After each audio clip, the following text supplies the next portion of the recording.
for a long time, I was running from who I am. You know, I was trying to figure out how to be someone who I'm not, because that was, okay, like I am this super all-in guy and at the detriment of everything else. And I'm like, that's not how you should be. Like, you can't do that.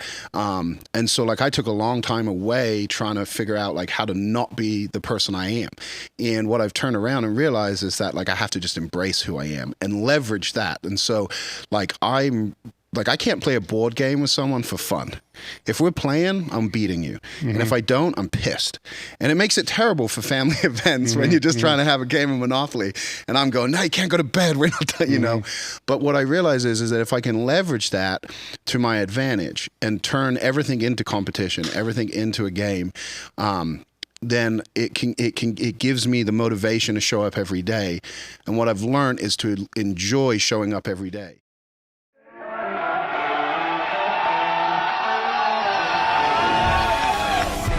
Sit down, keep it real, and cut the bullshit. Welcome to Table Talk. All right, let's get started. All right, guys, we're back with another episode of Table Talk. My guest today is AJ Roberts. He was on episode 137 and 252. He's in town because he's going to be competing this weekend. So we'll just jump right off into what are you competing in? Yeah. So it's Rob Frail's putting it on, and I think it's called King of the Bench. And it's an idea he came up with after the Arnold. You know, they keep changing the format on the main stage for the Arnold to try to make it more entertaining to the crowd. They have like, you know, rep challenges, rising bar challenges.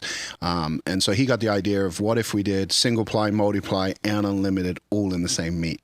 So he talked to the record keepers, and they said as long as, you know, each division was competed in, they would count each one. And so he put the meet together and basically invited a bunch of bench guys to come out. And so I think there's a dozen or so of us going to do that. So we'll get 2 benches at each discipline with 30 minutes between it. So unique format, especially as I hadn't been in multiply gear for a long time, or single ply gear for a long time. And so I'm just going to go have fun and, you know, hopefully put up a big unlimited bench and then just see what I can do at the other 2, as I haven't really had much time. But well, it kind of makes sense because the weight would be ascending. Yeah. You would hope, right? Yeah.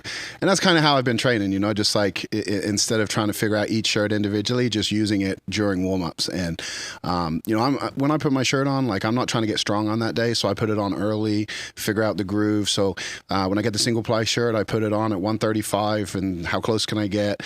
I think I got it down to like a 3 board and then just kept going, and like 405 or 455, something like that, I was able to touch, you know, like shirt all the way up, not jacked. And I was like, oh, okay. You know, I got it down. And so that day I continued to work up in it to 700. And then, you know, I knew that was about the limit, and then just switched out into the unlimited and just kept going. So, yeah, it's really, I use different layers anyway, normally warming up, you know, I have a single layer, multi-layer, triple. So I'm used to changing the shirts out as you go. So I was like, yeah, it sounds good to me. It's a challenge, right? It's something different. It's something new. And as I'm not squatting and deadlifting much, I was like, I need something new, you know, I need something different. So he's going to then add the best of each discipline? Yes, he's going to add up your best 3 lifts, and then, you know, I think he's just dividing it by body weight to get your, you know, total, and then that will be like whoever has the highest number will be the winner. So now, is your technique different? Yeah, so that's the biggest thing that's different. So in the band shirt, like I don't really touch as low as I used to. So in the multiply, when I was wearing multiply gear, I'd touch just above the belly button. I was kind of the highest point of the stomach, and I think I was just one of those guys that like the right forearm to upper arm ratio, where I was able to really push the bar out and then tuck my elbows and stay in control. And obviously I learned a lot from the Metal Militia guys on how to control, you know, in the bottom position, and then how to kind of throw back, manipulate the body. In the band shirt, I can't do that. I'll dump the bar every single time. So I touch much higher, not the sternum, just slightly below, but probably the upper abdomen. And so that was the biggest difference. It's just like, oh, I got to tuck my elbows again, versus drive out. But the shirt, with the band shirt, the shirt is a tactical cue, because that material, you can feel it like really strongly on the bottom of the elbows. Whereas, when, you know, with the other shirts, a lot of it is in the chest plate. So even though the band shirt works like that, there's more of a tactical cue on where you need to be with the elbows. And if you get out of that groove, there's no pop.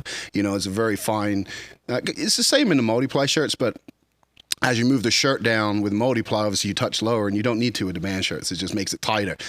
So yeah, I kind of have a higher touch with the band shirt, lower touch with that. But because of the reverse grip, you know, Jimmy Cole bought the reverse grip bench, and back I've added that in.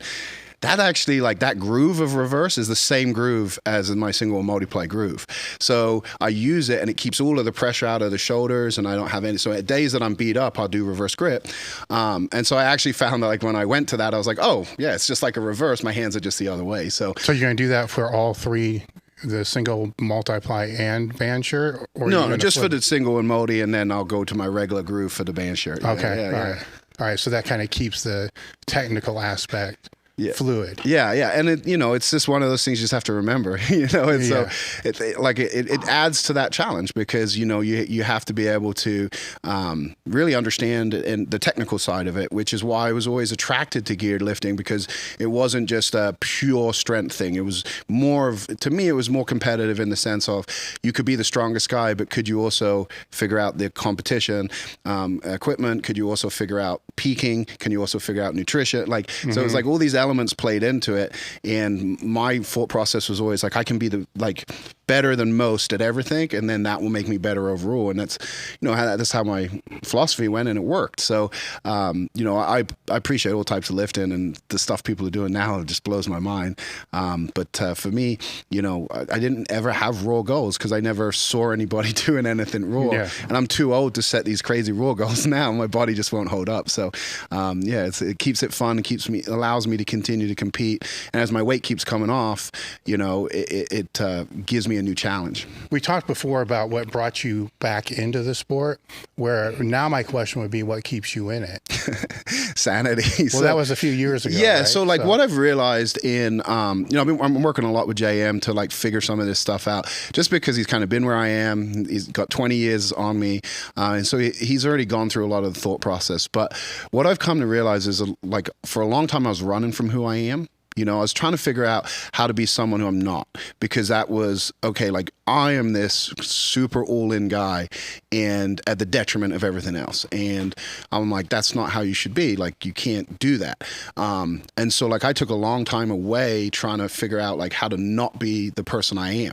And what I've turned around and realized is that, like, I have to just embrace who I am and leverage that. And so, like, I can't play a board game with someone for fun. If we're playing, I'm beating you. And if I don't, I'm pissed. And it makes it terrible for family events when you're just trying to have a game of Monopoly. And I'm going, no, you can't go to bed. We're not done, you know. But what I realize is that if I can leverage that to my advantage and turn everything into competition, everything into a game, then it gives me the motivation to show up every day.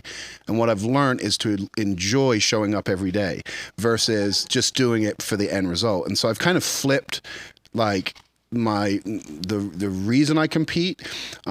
Before I competed because I wanted to be the best. Now I compete because I want to show up in the gym every day and get and you know, live longer and do those things. Because the way I was going, you know, I was going to be 400 plus pounds. And so, like, it's interesting, like, using my own what most people would say disadvantages to actually become advantages, and just accepting, okay, like, I'm wired this way. I try to break the wiring. I did therapy. I did psychedelics. I've gone on all this personal development and just come back around and been like, oh, what I'm seeking is already inside me. I just have to embrace it. And, you know, why not? And why not? Like, I don't need permission from anybody, you know, and still look at the things that are negatives and have to have checks and balances on that and different people to wrangle it in. But why try to be something I'm not? You know, I'm almost 40. The chances of me changing who I am at the root core, you know, it kept me from fulfillment. It kept me from happiness because there was always something missing. You know, there was always a piece of me that was like searching for something. And you know, through sedation for me, it was food, you know. It was a coping mechanism. I just realized, like, this is not If this is how most people are, I want fucking nothing to do with it. You know, if this is how the average person is, like, I don't want anything to do with that. And I'm going to figure out a way to how to be with my people that I connect with, that understand me and that I understand them. And you don't even have to say anything. We just get it. Like, there's something in us that we're bitten by the iron bug. And when we're in the gym, it's our church. It's our sanctuary. It's where we figure out our problems. For me to not be involved in that is insane, and it's going to create even bigger mental issues for me. So, you know, it keeps, I stay in and involved in the sport and continue to get more involved in the sport because I'm looking at it and going, you know, if I want to make it to 100, I need something to live for. And, you know, I would love to say my kids are the reason I want to live for my kids.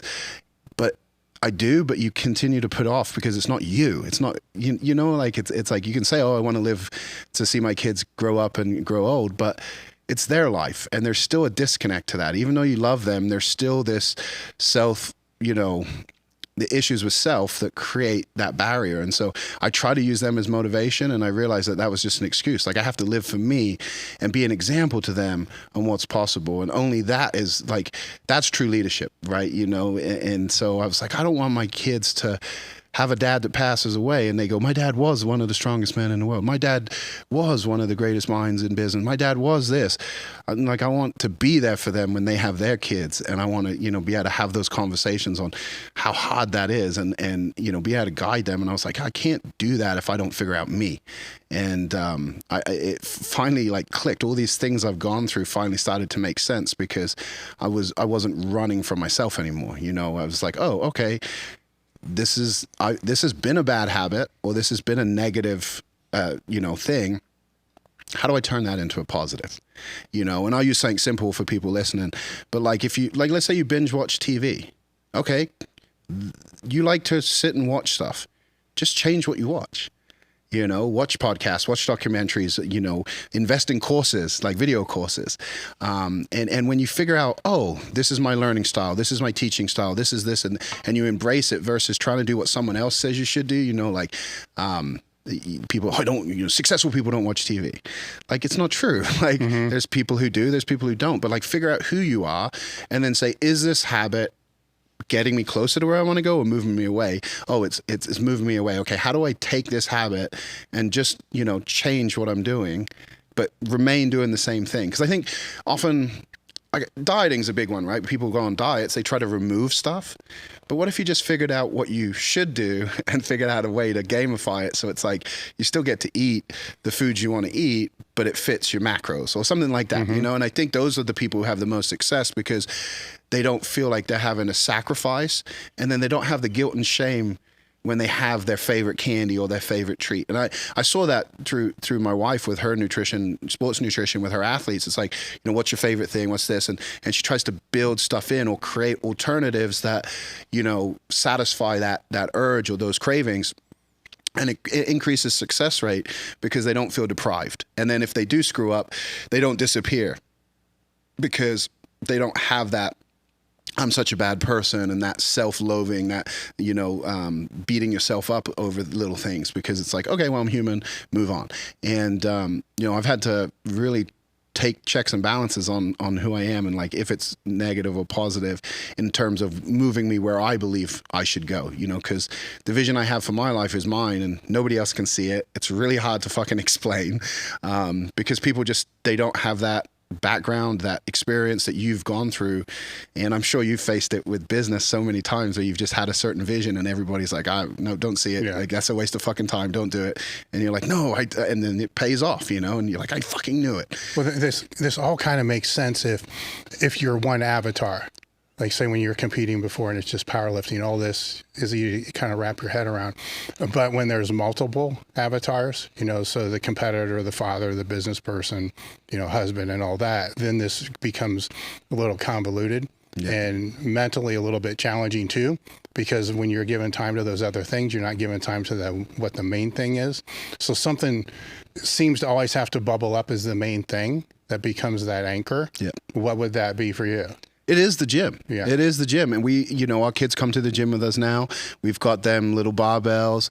My son is learning how to do strongman stuff, you know, with med balls and things like that. And every night he wants to watch strongman on TV. And, you know, when I grow up, I'm going to be like actually he says, I'm going to be Luke Stoltman because he wants to be the world's strongest man. And it's just really cool to see, like, the other day we went to the gym and my daughter, Holly, before we even started warming up, she took the little dumbbells and she was doing a bench routine, and then she does pull-ups, and then he has like a monkey bar rig, and she'll do the monkey bars, and like she'll just do her own workouts, and it's like she just fits in at the gym and everybody like loves them. And so it's just really cool to bring that in and make that a part of our experience, because you know, both being athletes in the past, like, you know, our weekends were for the kids. We would go in places and, you know, we weren't finding space for us. And I think that's one of the hardest things as a parent, is not giving up who you are, like, for your kids. Because I can't remember who said this, but it was like, I don't want my parents to tell me that I can be whatever they want when they didn't become who they wanted to be.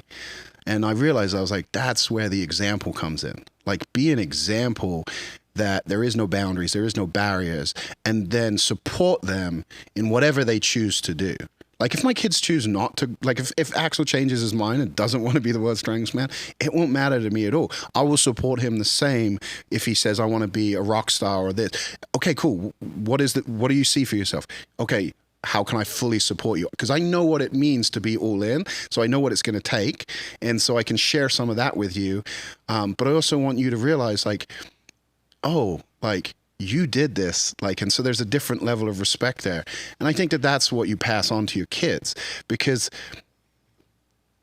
one of the biggest lessons I've learned as a father is you can tell your kids the dangers, but my daughter has never fallen. And so every time she climbs something, like if she was in here, she'd be on top of everything. I'm like, be careful, don't get hurt. And she says, Dad, you're scared, not me. And it's like, because her reality is she's never fell. She's never gotten hurt. She's 6 years old. And I've been telling her since she was like 1.5, be careful. She now thinks I'm crazy. Like, oh man, why are you worrying all the time? I'm fine, Dad. And it's like, but I know the risk. You don't have that. Your brain hasn't developed quite yet to understand that. And it's why we're seeing extreme athletes in the X Games at 12 years of age doing what it took Tony Hawk, you know, his entire career to do. They just don't have that fear factor.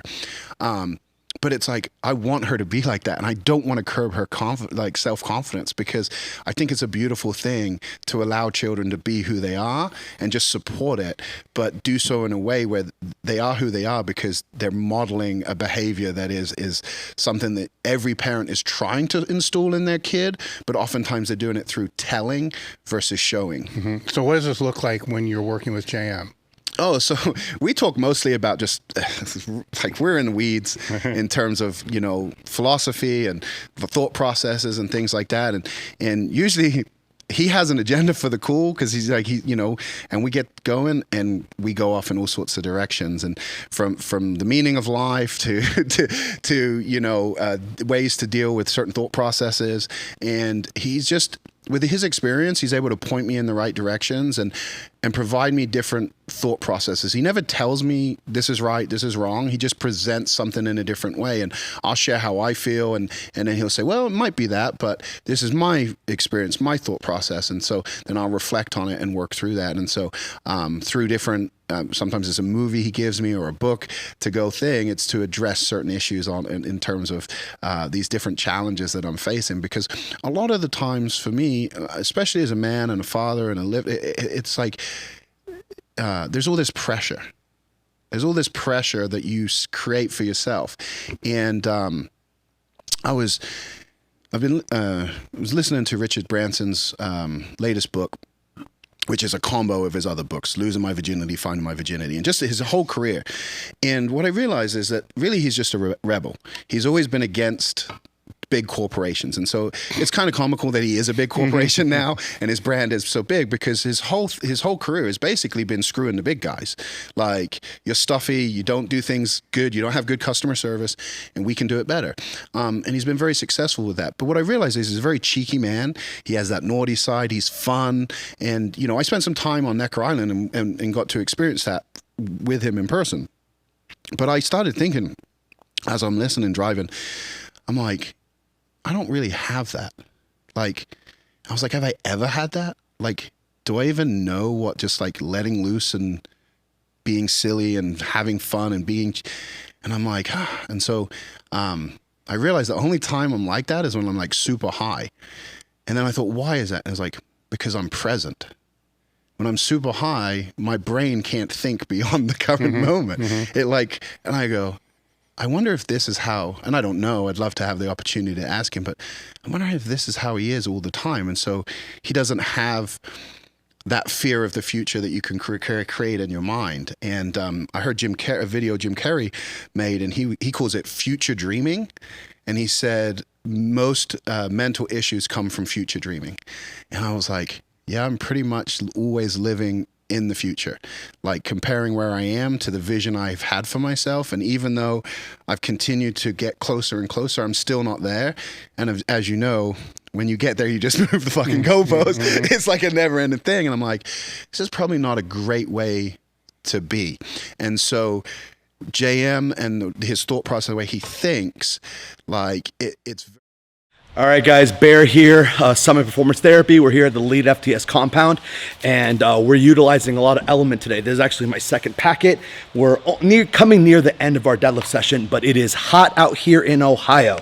So when we're in a lot of this equipment, we're doing a lot of overload work. We're gonna be taxing our nervous system, and that's why we use this 1,000 milligrams of sodium in this one little packet. It might seem like a lot, but here's the thing. We don't have a salt problem. We have a water intake problem. You drink enough water, don't worry about 1,000 milligrams of sodium.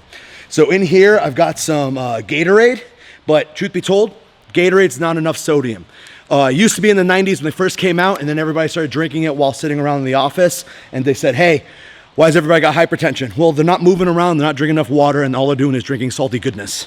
So, but when we're moving around and it's hot, we need that salty goodness. So we're just gonna pop that right in, close that up, give it a shake. If I can do it. Look at that.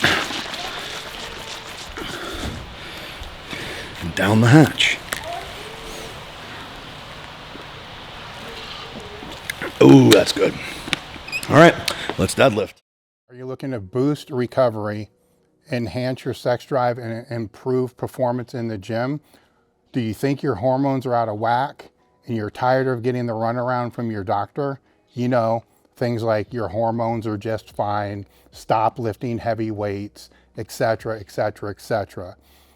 I know what that feels like, as I've been down that road most of my life. This is why we've partnered with Merrick Health. Merrick Health is a premium telehealth platform that specializes in hormone optimization and preventative medicine, ensuring a better quality of life. Merrick Health offers a table talk panel tailored for our listeners, featuring comprehensive tests like total and free testosterone, sensitive estradiol, and advanced markers like lipoprotein A and IGF-1. These comprehensive panels of up to 84 carefully selected biomarkers allow you to identify areas of enhancement and maximize your physical, cognitive, and sexual performance. It's much different than the panels you may get from your doctor. Choose between self-service options where you can select lab panels based upon decades of experience, or opt for guided optimization with your own health coach. Start with a detailed breakdown of your labs and receive personalized treatment options, both over the counter and prescription. Visit merrickhealth.com/tabletalk and use the code TABLETALK to get 10% off your first order. Merrick Health isn't just about better health, it's about empowering you to take control of your well-being. Very relevant to me because I'm seeing a different way to operate. And it's not that my way is wrong, it's just I don't have all the pieces.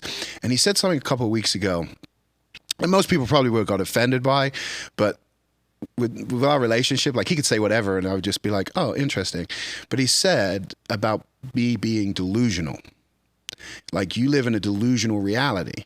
And I was like, and so as I pondered that, what I realized is that it's right. All these people say awesome shit about me, right? When I speak at a conference, you know, even you introing me, you'll say amazing things. And I'll sit there and be like, meh. Like, and it's my own accomplishments, and yet I still don't take credit for it. And I was presenting this in terms of business, like what I've done and my disconnect. And we talked about it a little bit last time I was here. And he was like, you live in a delusional reality where you don't see what everybody else sees. And so I started from that conversation, I started to suspend my own thought process and start just like listening and paying attention to what other people are presenting about me or just about things in general. And I realized that like, I have this like mental world that I've lived in that like nobody else is living in. And I've created my own stories and my own, you know, thought processes that aren't true to the rest of the world. And so it began to unravel in terms of that and what it allows. Each thing we talk about kind of opens my eyes, and it's kind of like the first time I saw Brent training. I think he did a 900 for 3 reps, like in his briefs, the first day I trained there, and I'd never seen anything like it in my life. It shifted my reality, and from that moment on, I just had, you know, oh, well, I should be able to do this too, right? And so all JM really does is present new ideas to me that I've not thought about or spent time really, you know, pondering.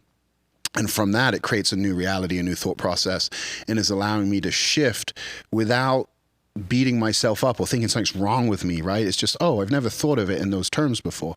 And he just has a really unique way. It's funny because like sometimes I'm like, where are we going? Like, you know, he's telling me a story and I'm just like, where is this? And then somehow it comes around and it all makes sense. And so I really enjoy philosophy. I really enjoy mythology. I really enjoy like all of these things. And so with his things he enjoys, it kind of aligns really well.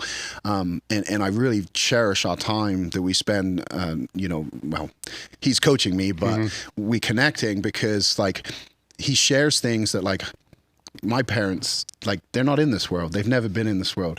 So they don't understand when I'm saying, well, I'm thinking about like after the Arnold where I benched the 1,000, I was like, maybe I'll go for a 600 raw bench, right? Like, do I really need to go heavier?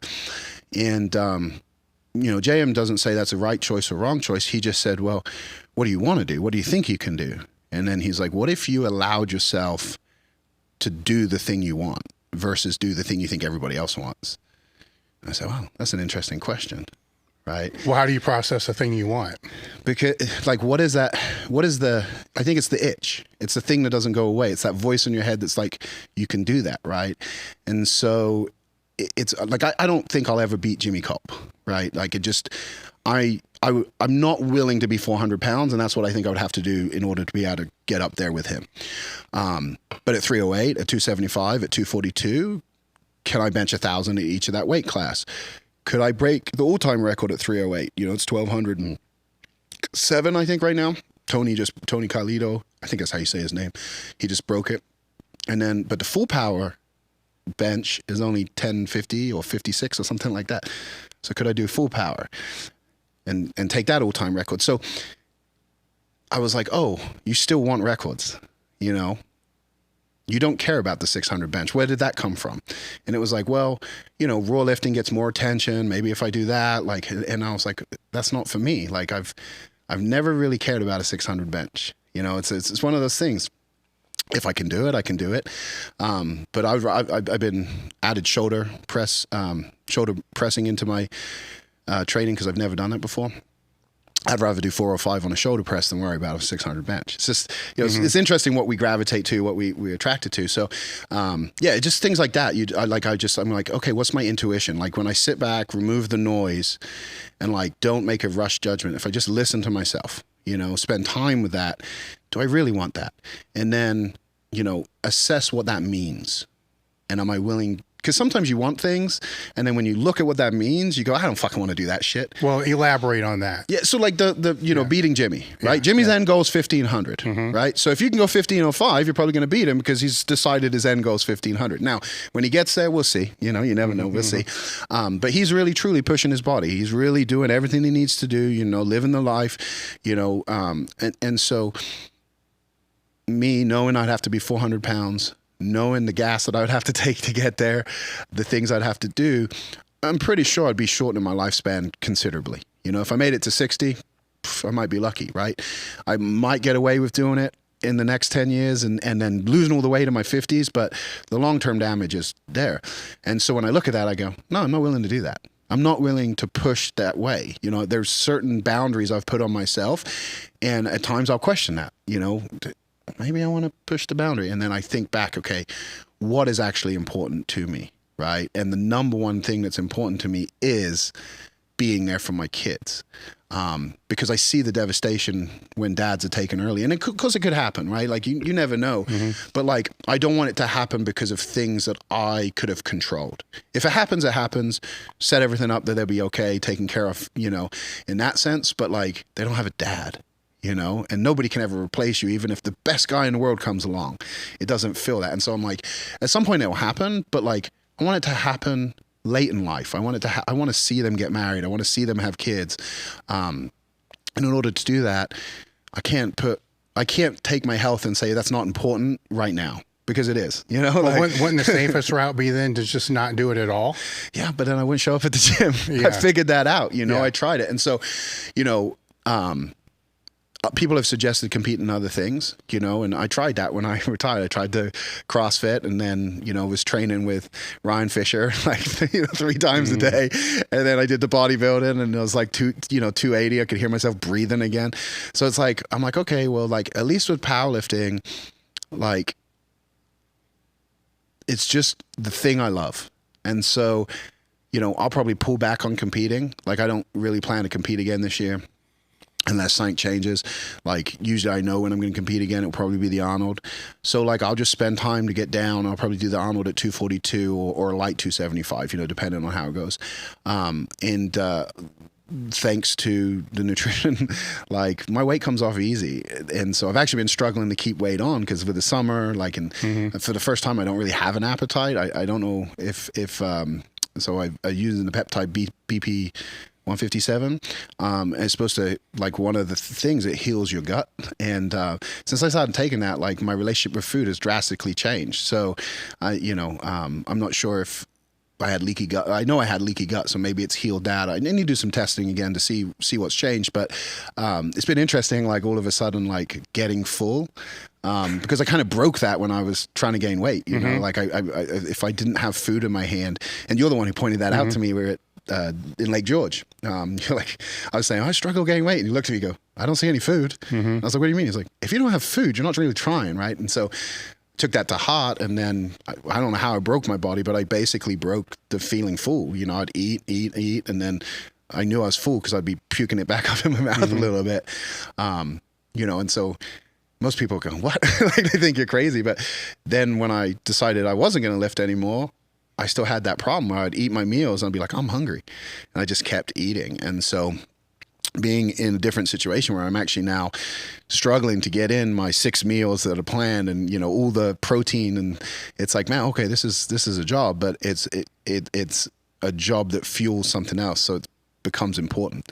And I actually think I think one of the biggest mistakes powerlifters make, especially gaining weight, is because we're not bodybuilders, it's real easy to eat everything, like see it, eat it, right? Yeah, anything, everything. And it's like, for most people, if they were just eating, you know, clean foods, but often, you know, I mean, Jay Cutler was eating like 10 times a day, and that guy was like 290, pure muscle. Like, I don't see how it would not be a good thing for powerlifters. And in fact, people who I've seen who did well in bodybuilding and powerlifting, like they've always eaten like that. And it's no wonder they look so good, you know. And of course, they always have the option to gain weight if they wanted to gain you know, fat versus muscle. But it's an interesting thought process. I think that's probably, and it may be different today. Like I'm not as in tune with those in their 20s competing and how they eat and all those things. But I know when we were lifting, it was like, you know, McDonald's, Red Robin, like it was like every meal was out basically. And then you ate food in between at home, which was Oreos and a gallon of milk and pizza with oil on it. You know, you just found those ways. And I think, you know, it may be why we don't see so many big lifters anymore, because people are more health conscious, and it's not as accepted in society because of social media. But I definitely think that that's something that when I look back of, it's like, oh, I would have liked, and I did a little bit at the end, thanks to Shane Sweat and John Wellborn. I ate cleaner towards the end, but it was like mixed with dirty, right? It was just like, you still have to get the calories in. Yeah, half clean, half dirty. Yeah. And I saw huge, changes in my composition and how I even felt. It's just really how I felt. And that's kind of now the challenges with aging. And, you've gone through this and you have to change how you train. And, it's like, oh, okay, it takes me 10 days for my elbows to recover. Like, if I do this, I know my shoulder's going to be like, a lot of times after a bench session, heavy bench session, when I'm going over 1,000, like I know for 2 days I won't be able to lift my shoulder up. So it's immediate into like, recovery mode with, icing and getting the band stuff, like doing band movements to like break up whatever's just seized up in there. But it's like, I'm learning, I'm like, oh, okay, sometimes less is more, cause like I can get more bang for my buck. Sometimes I have to listen to my body and, I'm not going to be benching heavy today. I have to, make an adjustment.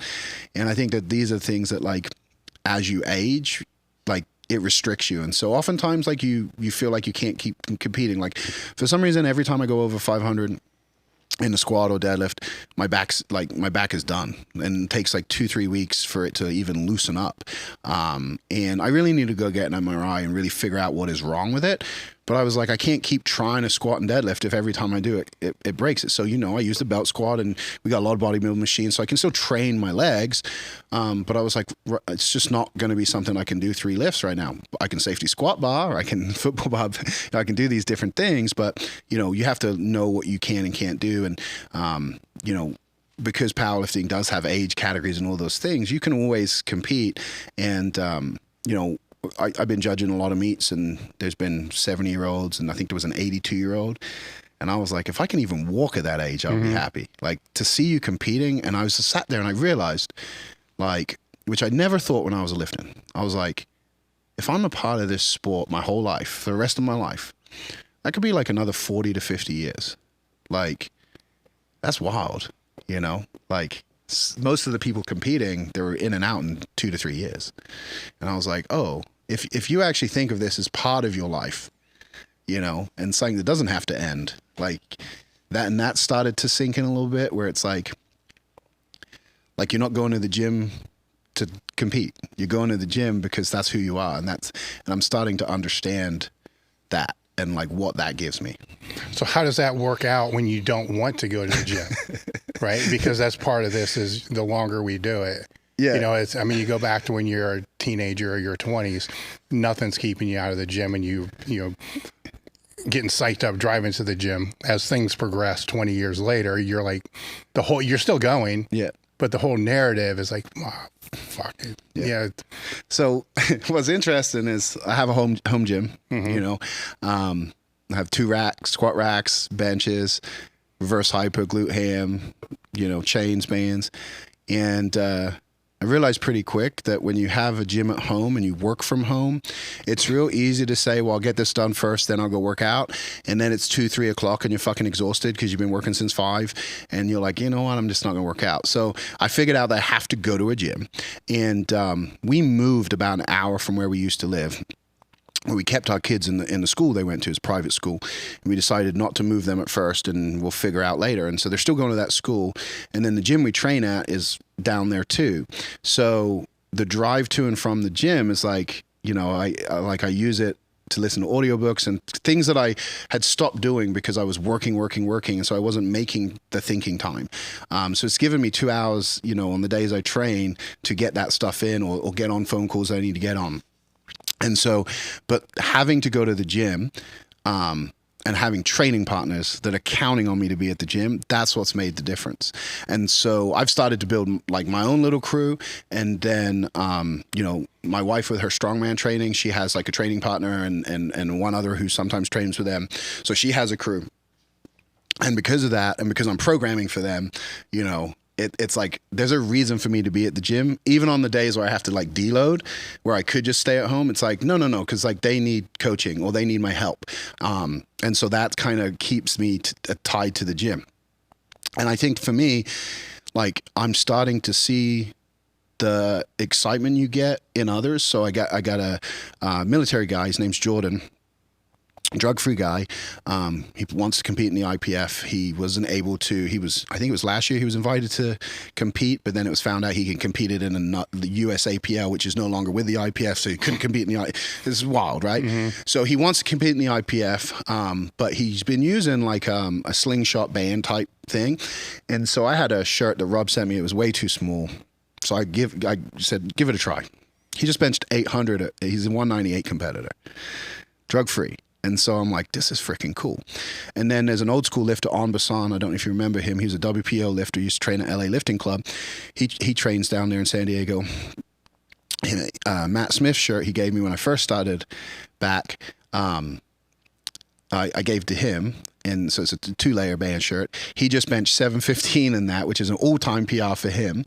And so it's just really cool. And then I got single-ply guys. I got a guy who wears a Karen's denim.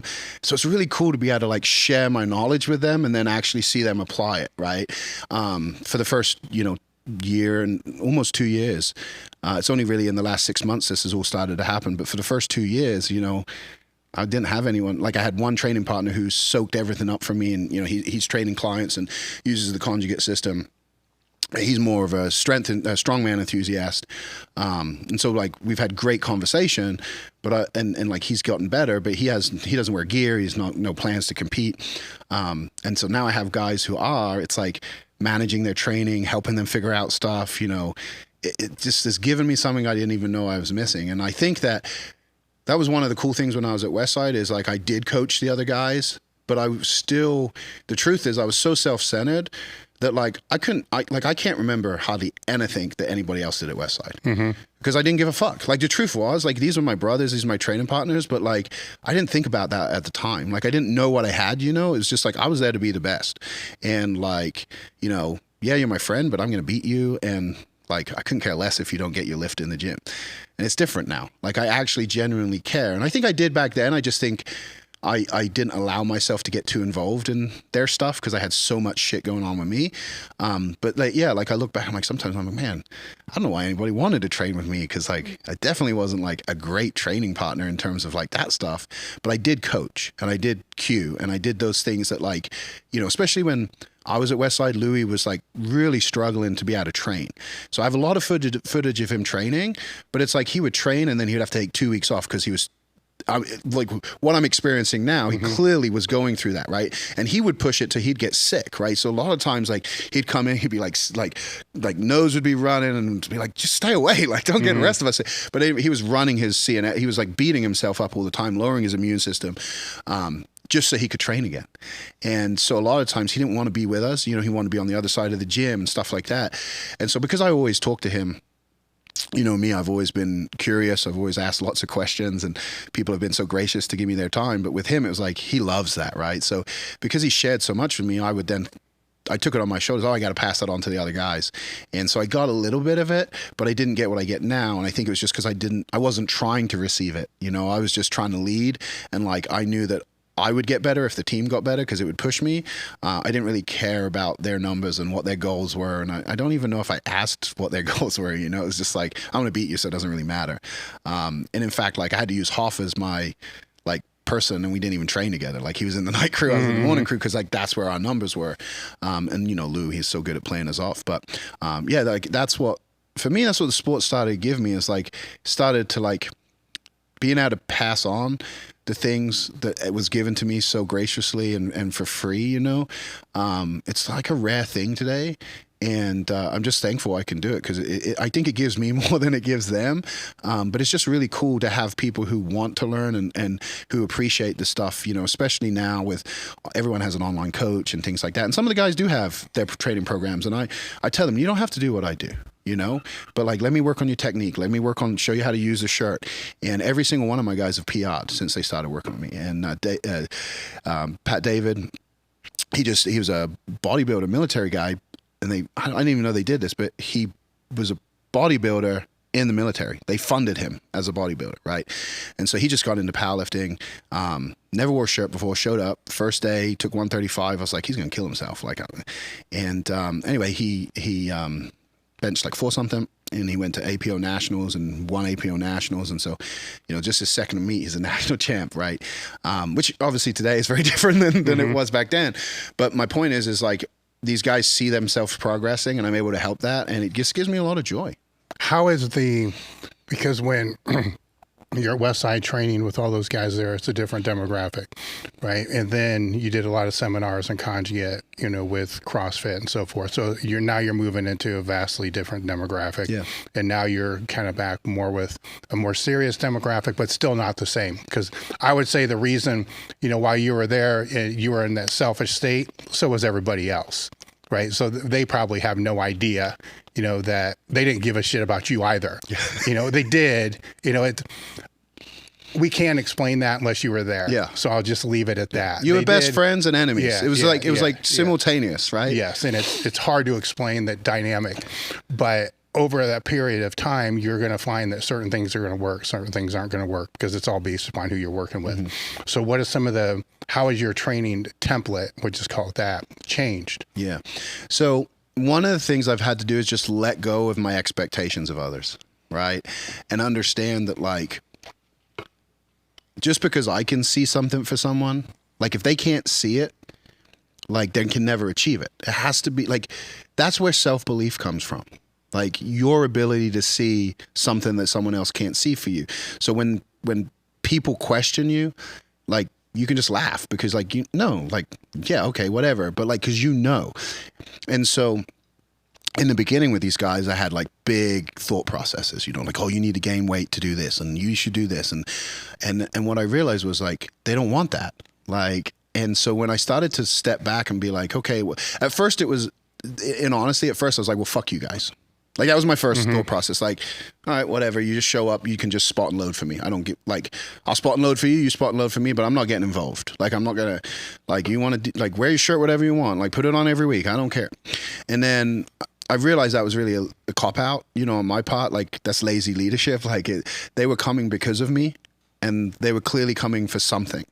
And so I had to figure out what that was. And it was the experience. It was the knowledge. It was the ability to give them insights and information that they haven't been exposed to.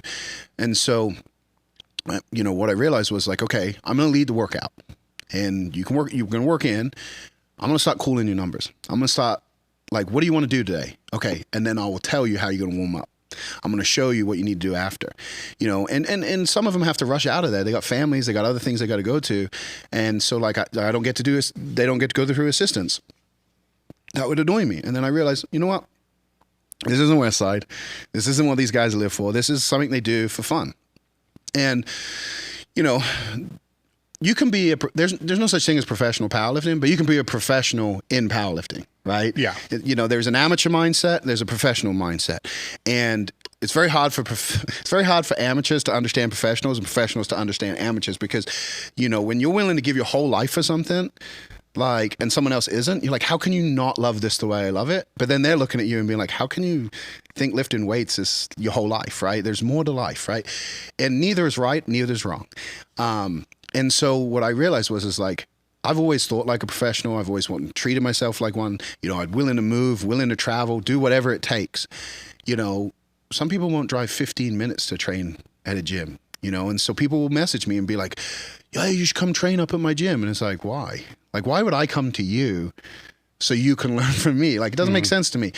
But it's where we are, right? And so I started to be like, instead of me having what is it they want? And can I help them achieve that? And then is that big enough victory for me or not? And I can't do what I do without a team. I need people there to spot and load for me. So if they're going to do that for me, what can I do for them? And that was really, when I started viewing it from that standpoint, and really asking them, what do you want? Okay, this is what you need to do. And I've given equipment to them that I've had extra, told them how to customize their stuff based on what I've seen, showed them how to put a shirt on differently than they used to put it on. All of a sudden they're going, what is this? Like, boom, 50-pound PR because I just tweaked the arms, tweaked the collar. And you see the joy that brings them and the excitement that brings them. And then they become more enthusiastic. And, you realize, like, oh, okay, like, if I just give without expectation, right? And don't get disappointed when they don't do the things that I would do.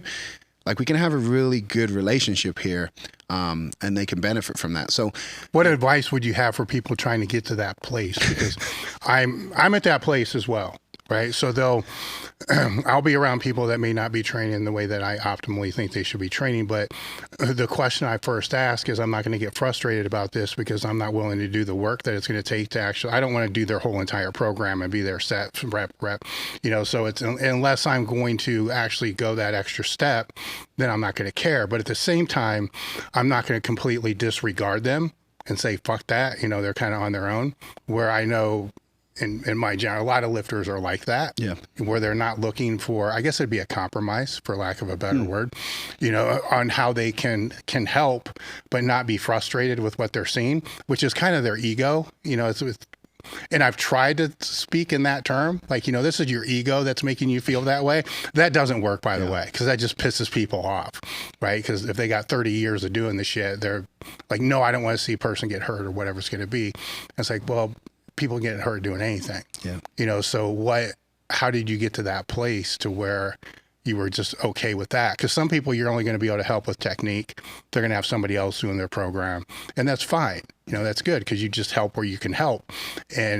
But to not be frustrated it's a bigger ask than what you're making it sound. I still get frustrated, right? As I'm sure you do. So, but what I realize is that frustration comes from almost a projection of myself, right? There's almost a frustration that you have the ability to do something that I no longer have the ability to do. And so it's almost like I realize I'm like, oh, I'm projecting what I want. And I'm frustrated because like you have the ability to do it and I don't. And I feel as if you are not living up to your potential. And go back to what you said about ego. What I realize is that's a very it's almost like a God complex. Like I know better than you for you, right? And so I know how I am when people try to tell me what to do, right? Like sometimes there's a level of appreciation, but if it's not done in the right way, it's almost like you immediately want to do the opposite, right? And I get to witness that with my kids too, right? Like telling your kids to do something is not effective, right? And so for me, what I've come to realize is that like you can only control you. And so like how you can only control how you show up. You can only control how you behave. And so I want to show up in the way that whether you're all in or you're just there for, like, I'm the same. And I was very lucky to do the CrossFit powerlifting seminars with Louis and then get to travel and do them, because Louis would say stuff and people would just look so confused, right? And I'd be like, what he's trying to say is this. Just look at it like this. Like take speed day, because, you read the book of methods and there's like 5 different like speed percentages, and especially for bench press, right? I'm like, you don't understand. Just go to Prilipan's chart, look at the optimal reps for the percentage, and as long as you do that, you're good to go.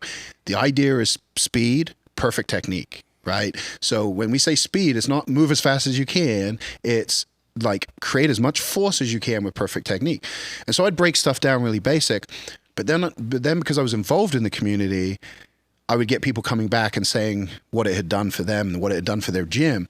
And what I realized is that like I was teaching them just as I would have taught another powerlifter who was all in, but none of them probably at the time had any plans to compete in powerlifting. Obviously it shifted and, sport's grown massively because of that, because of that industry basically creating a bunch of people who appreciate strength. But if I can just show you how to be the strongest version of yourself in the best way that I know, like what you choose to do with that, it's up to you. And it's kind of like when someone gives you a gift, like you can't be offended if they never use your gift, because the idea of giving is once you give, it's theirs. But so like, and I've done it where you give something and then, it doesn't get put up on the wall or they never wear it. And you're thinking to yourself, man, like I thought that was a good gift, and you get disappointed. But it's like separating yourself, that once you give someone something, it's theirs to do as they choose. And that's the beauty of giving, right? If you don't want to give, then don't. And some situations, like the hardest thing for me is seeing people in the gym doing bad technique. I want to go up and help them.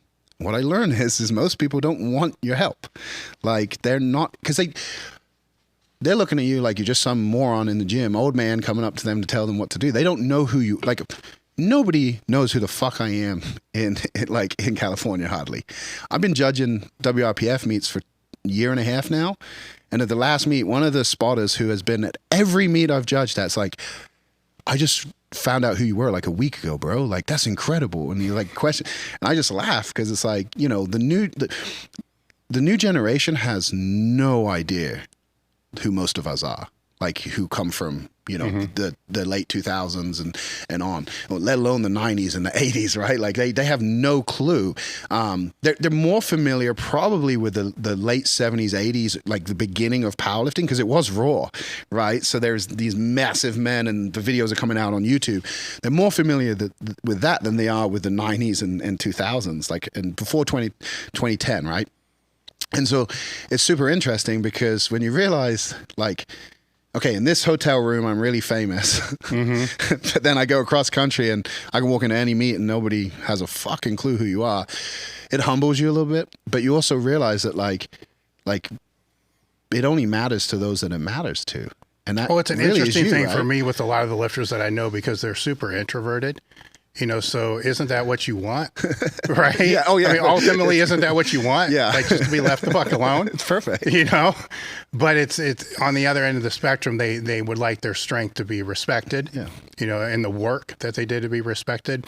But it still comes down, as you were saying a little bit earlier, it's the self-respect that matters. Yeah. Everybody else can respect you for a million different things. But if you don't respect it yourself.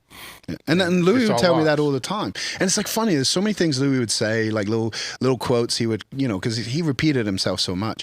There's so many things, but it's like now it starts to make sense to me, you know. And one of those things that he would always talk about, and this is kind of going back to your question about who do you know and like how do you deal with it. Like I'm always kind of waiting for the person to show up who's going to go all in, right? But I understand there's some buy-in there. Right. It's real easy to tell me you're going to be a world record holder the first day you meet me. I did the same thing. Right. But are you here in a year? Do you show up regularly? You know, if you're missing workouts within the first few months, like consistently, I know you're probably not going to make it. So like I've gotten better at like being there for them when they need it, but also like not trying to overshare or overstep boundaries. If they don't ask, like even if I think there's something I should share, like I've just realized like unless people welcome the advice, they're not going to hear it. So you're kind of just wasting your time. And so like I've kind of over time slowly like give them what they need when they need it and hope that they get to where I think they can be. And then, cause I can keep giving them that. And it's the same with business advice. I've learned that like, you know, most people don't need a book or a course. They just need to know the next thing. And so if you're trying to give them, you know, something to do that's so far away from where they are now, it doesn't really make sense to them and not going to probably do it, right? But if you can just move them from point A to point B, you might know what the plan is to get them to their ultimate goal that they've expressed at some point, but you don't have to give them all of that up front. You know? Well, there's a lot that gets lost in that if it's business or training, though, in, you know, to get from point A to Z. You know, there's B, C, D, E. There's a lot that's in there. And even in training, most of what you do probably won't have an impact on the end result. And you just need to be okay with that. In business, you're going to fail 99 times out of every one time you're going to succeed and have to be okay with that.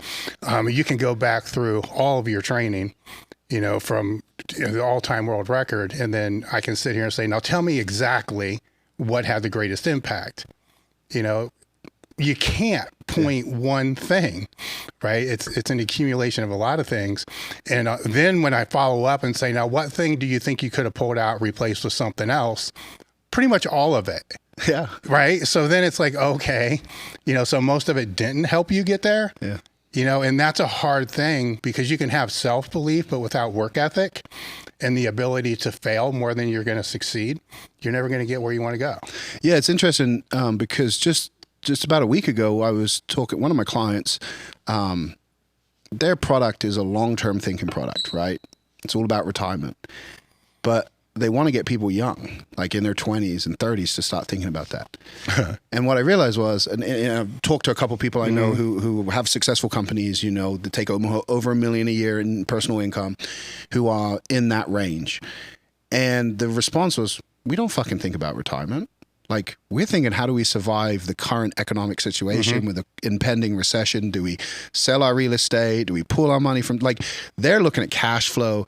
And what I realized is that, like, if you have a long-term thinking product, but all your people are short-term thinkers, like, you have to meet them where they are. And that's basic marketing, basic business. Like, does your message match your audience where they are right now? You have to talk that language. And so, again, with Louis, he would talk at a doctorate level, but the people we were getting with CrossFit were like, you know, kindergarten guys.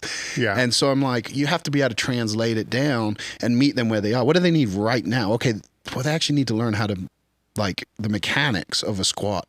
Well, we can use the box as a tool. So then we don't really have to convince them to box squat. We just show them how to use the box as a tool to learn how to squat. And then all of a sudden they get they understand why that's a good movement pattern, versus taking someone who's maybe lifted for 20 years and try to sell them on box squats. They go, I've never done it. I don't need it.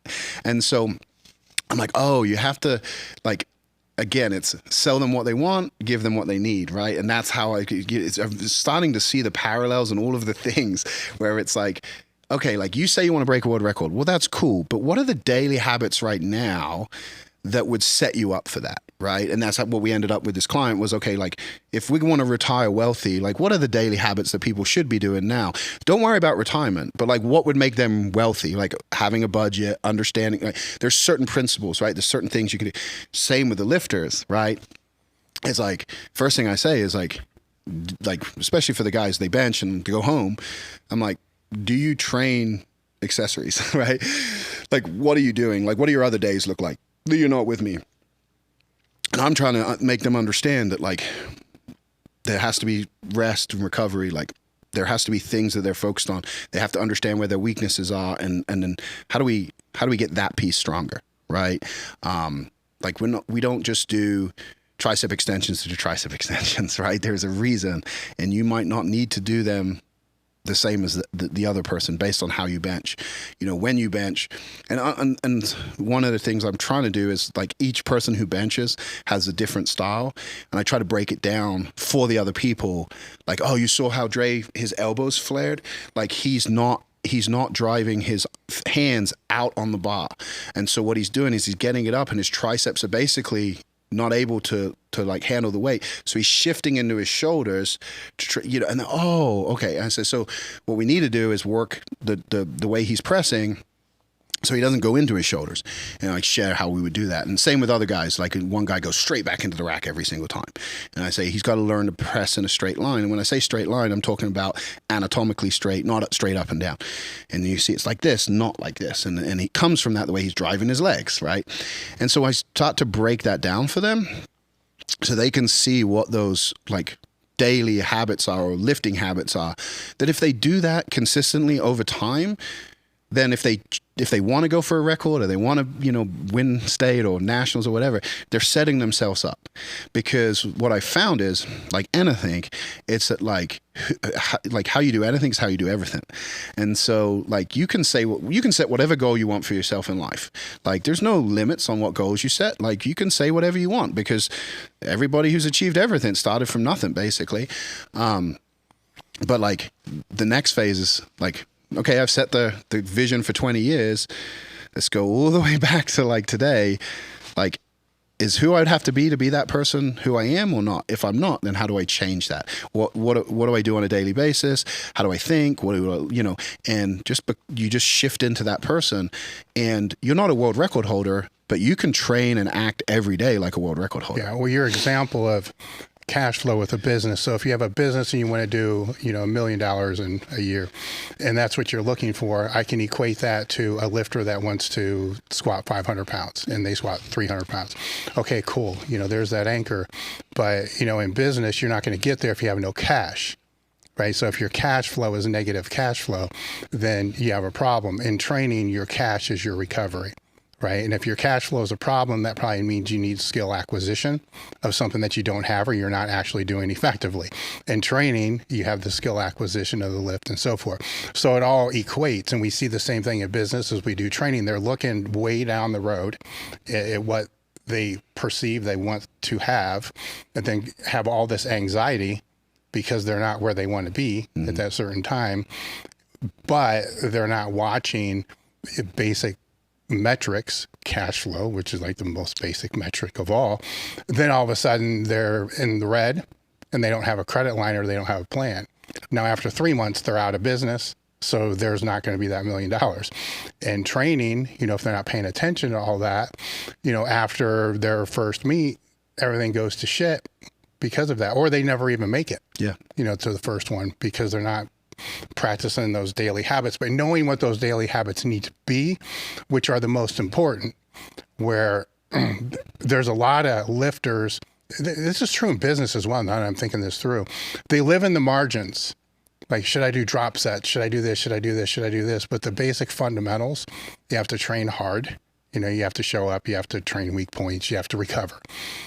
All gets lost because they're trying to find the most optimal way to set up to be able to pull a bigger sumo deadlift, you know, or whatever it's going to be that's in those margins. Where, and content creators are kind of, I don't want to say they're responsible, but that's what they put out. Yeah. Because that's the shiny thing. Is all the shit in the margins, where the basic shit is boring. You know, if you made a YouTube video on here's the basic rocks that you have to do to become successful in bodybuilding, just to get strong, it will get like 13 views.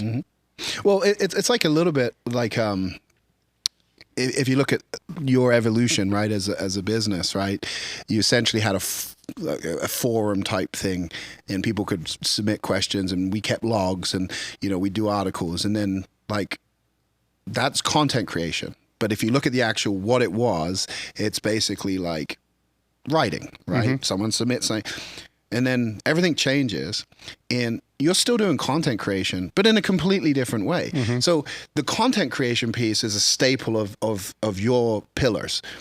But how you do that content is constantly evolving. You're constantly experimenting. And then when something hits, like the podcast, right?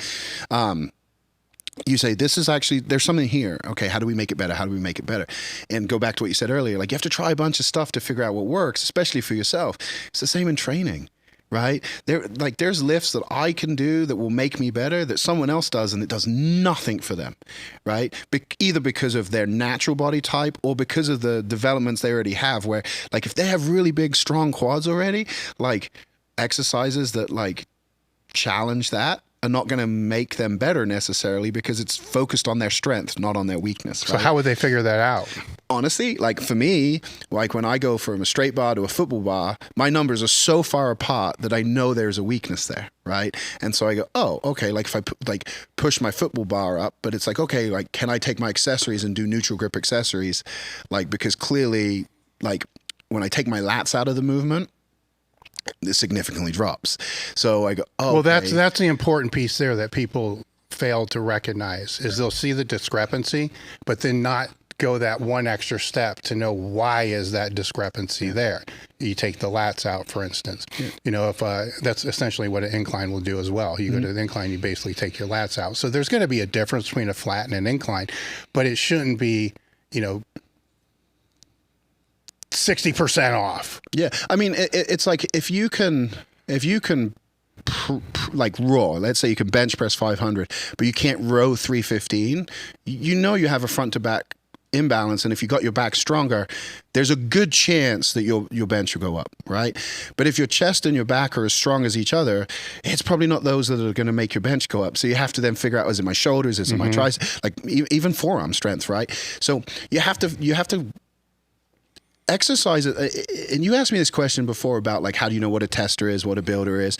And I still struggle with that question, right? Because it's like, well, everything could be a tester, everything could be a builder. It's kind of the context. But it's like, if you took every exercise and you said, okay, like powerlifting is easier to do it with. And actually with sports, it doesn't matter as much because like the test is not the barbell. But in powerlifting, the barbell is the test, right? Squat, bench, deadlift. So hopefully those three numbers are bigger than any specialty bar. Each specialty bar essentially changes that load, meaning where that the primary movers change based on, the barbell. And so if you take a safety squat bar, it's shifting that to a different primary muscle group. And so when you start to understand that each bar actually allows you to expose weaknesses and then break down, okay, why? Like what was primary, secondary, supporting? What do I need to work on? Like you start to understand like what you can do to do that. And so I'll give it an example with the man shirts. For me, my shoulders get a beating, but that shirt, fighting that shirt, like it's very tough. It's, you know, because of the material. And what I found is every layer you add, it's like 100 to 150 pounds more you have to put on the bar. And so you might not be ready for that, right? So that's a big jump. And Rob has these half layers and stuff now that make that are nice. But like I couldn't figure out like, why was like one guy opens with like 950 and then jump to 1100? And I'm going, how? You know? And then I realized like, oh, they're adding layers to the shirt to do that. But I realized that the bamboo bar was like the greatest thing to figure out how to like control an uncontrollable thing. And so I didn't have to go in my shirt to work on my stability, right? I could use that barbell and work up. And so I worked up to like 220, 230, something like that for 20. Regular, you know, bench. And then I said, okay, like I'm going to bring my feet up and I'm going to work this until I can get 200 without my feet, because the feet give you the stability. And I've done that now. And so now I'm looking, okay, what can I do next with that? But that's kind of how I approach like my training, is looking at like, and you mentioned earlier, but you can replace everything. It's constantly, because all I do is look for a weakness and then figure I got to get better at that. And if I like acquire the skill, I'm going to improve. And because of conjugate, it's more of a theory. So it's easier to substitute stuff in because I'm not stuck on movement patterns or on barbells or certain things. Like, well, it's also easier to find the discrepancies too. Yeah. And when Louis switched to 5x5 for speed work, and the reasoning and, you know, behind that was that the guys were taking too long because their groups was too big. What I realized was that like in reality is that you need like 24, 25 reps like dynamically in order to train that modality. So if you wanted to, you could do 3 sets of 8 or 8 sets of 3, like you're right in there. So with the strong women that I work with, like I mix that up all the time because like we never know what's coming in a competition. You know, they use axle bars, they have all sorts of stuff. So it actually, like the specialty bars and everything, like all makes more sense for that sport because there is no standard. Like even like the same thing can be like a yoke walk can be completely different because of the size. There's no standard to the size of the yoke that you're going to pick up. And so like that's changed my thinking, because what I've seen is them constantly make progress with me playing with the system in so many different ways, but understanding that really it's just rooted in Prilipin's chart in terms of optimal training, right? As long as you have maximal effort, repetition effort, and dynamic effort, you've got the 3 things that get you better, right? Now, you can do 2 and get better. I would argue that you always need some form of maximal work in there. But the like for me, all 3 are the best, right? Like you have all 3, you've got all bases covered. And so it's like, oh, okay, as long as I have those in the program, doesn't really matter if it is a single or a 5 rep max. Like, because in their sport, they do rep maxes all the time, right? In our sport, we don't. So there's a reason not to do reps if you're a powerlifter, literally because you want to practice practice technique better if you're doing it like you would in competition, right? When we go with lighter weights, now we can do repetitions because we're mimicking time under tension. But it's things like that like Louis changing the speed work at the, you know, for the last group that was in there, kind of gave me a whole different perspective, because when I went there and they were doing different stuff, when I asked Louis, he didn't know why. It was basically like, because that's what Greg wants. Greg's the best. Greg likes to work up on, like, do speed work, 5-6 sets, and then ditch and go up heavy, right? And Greg never really maxed out on speed day, but everybody else did, trying to keep up with Greg, right? Yeah. So while Greg was going somewhat heavy for him, other people were basically killing themselves. And I'm going, this isn't working. Like, it's not working for me. It wasn't working for Matt. It wasn't working for Tony. And so I convinced those guys to go back to the original template. But like with Lou, even when we switched the bench, where me and Dave stopped doing 3-week waves because, it was either Kenny or George that like lowered their percentage and their bench went up. We were like, let's just stay low. I think we ended up around 35% with accommodating resistance. Let's just change the bar every week. Like, let's just keep it like real basic. And our numbers went up, right? So because I did have Dave with the bench where we experimented, and then, I'd seen Greg do his own stuff, and Greg's theory was like, he watched all the videos. He's like, none of those fucking guys know what band tension is. Like, it's like, they just training their asses off. Like I suddenly realized, it was like, oh, this is way less like the articles. It's like more about the concepts and the ideas. And if you have these, I guess, big blocks in the program, and you're trying to, and you hit all of them, you can't really go wrong. Now there's going to be movements that you go, fuck, we should never do that one again. Like I had, there's like elephant bars, the strongman you use. And so we did, All right, guys, Bear here, Summit Performance Therapy. We're here at the Elite FTS compound, and we're utilizing a lot of element today. This is actually my second packet. We're coming near the end of our deadlift session, but it is hot out here in Ohio. So when we're in a lot of this equipment, we're doing a lot of overload work. We're gonna be taxing our nervous system, and that's why we use this 1,000 milligrams of sodium in this one little packet. It might seem like a lot, but here's the thing. We don't have a salt problem. We have a water intake problem. You drink enough water, don't worry about 1,000 milligrams of sodium. So in here, I've got some Gatorade, but truth be told, Gatorade's not enough sodium. It used to be in the 90s when they first came out, and then everybody started drinking it while sitting around in the office, and they said, hey, why has everybody got hypertension? Well, they're not moving around, they're not drinking enough water, and all they're doing is drinking salty goodness. So, but when we're moving around and it's hot, we need that salty goodness. So we're just gonna pop that right in, close that up, give it a shake. If I can do it. Look at that. And down the hatch. Ooh, that's good. All right, let's deadlift. Are you looking to boost recovery, enhance your sex drive, and improve performance in the gym? Do you think your hormones are out of whack and you're tired of getting the runaround from your doctor? Things like your hormones are just fine, stop lifting heavy weights, etc., etc., etc. I know what that feels like, as I've been down that road most of my life.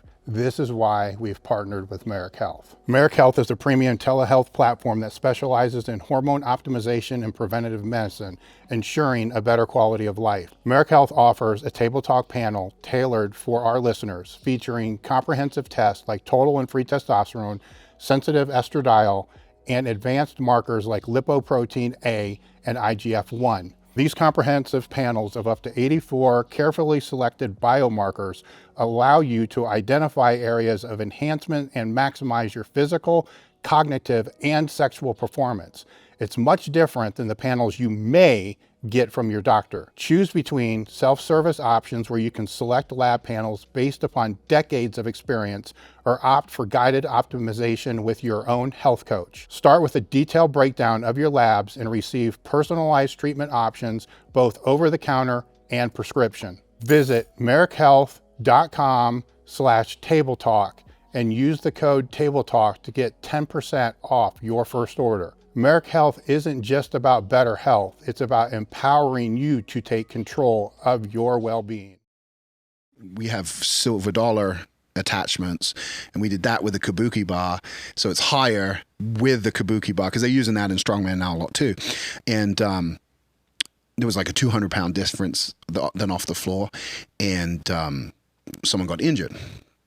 And I was like, yeah, we can't do exercises that are going to put us 200-300 pounds over our max, So like, we're not going to be doing that one. If we do, we'll do it with the standard power bar so that it'll be closer, right? Because that Kabuki, once it gets, it's like the weirdest bar ever. Like up until about 500, it performs the same, but it's almost like you could miss 700, but jump to like 800 and get it, because like it bends more and more, and so then your start point is higher, right? And I think that's why we're seeing like a lot of guys doing the 9 and the 1,000 now with that bar, is because like they've figured that out, that like, that bar is going to bend more with more weight, so they take those jumps.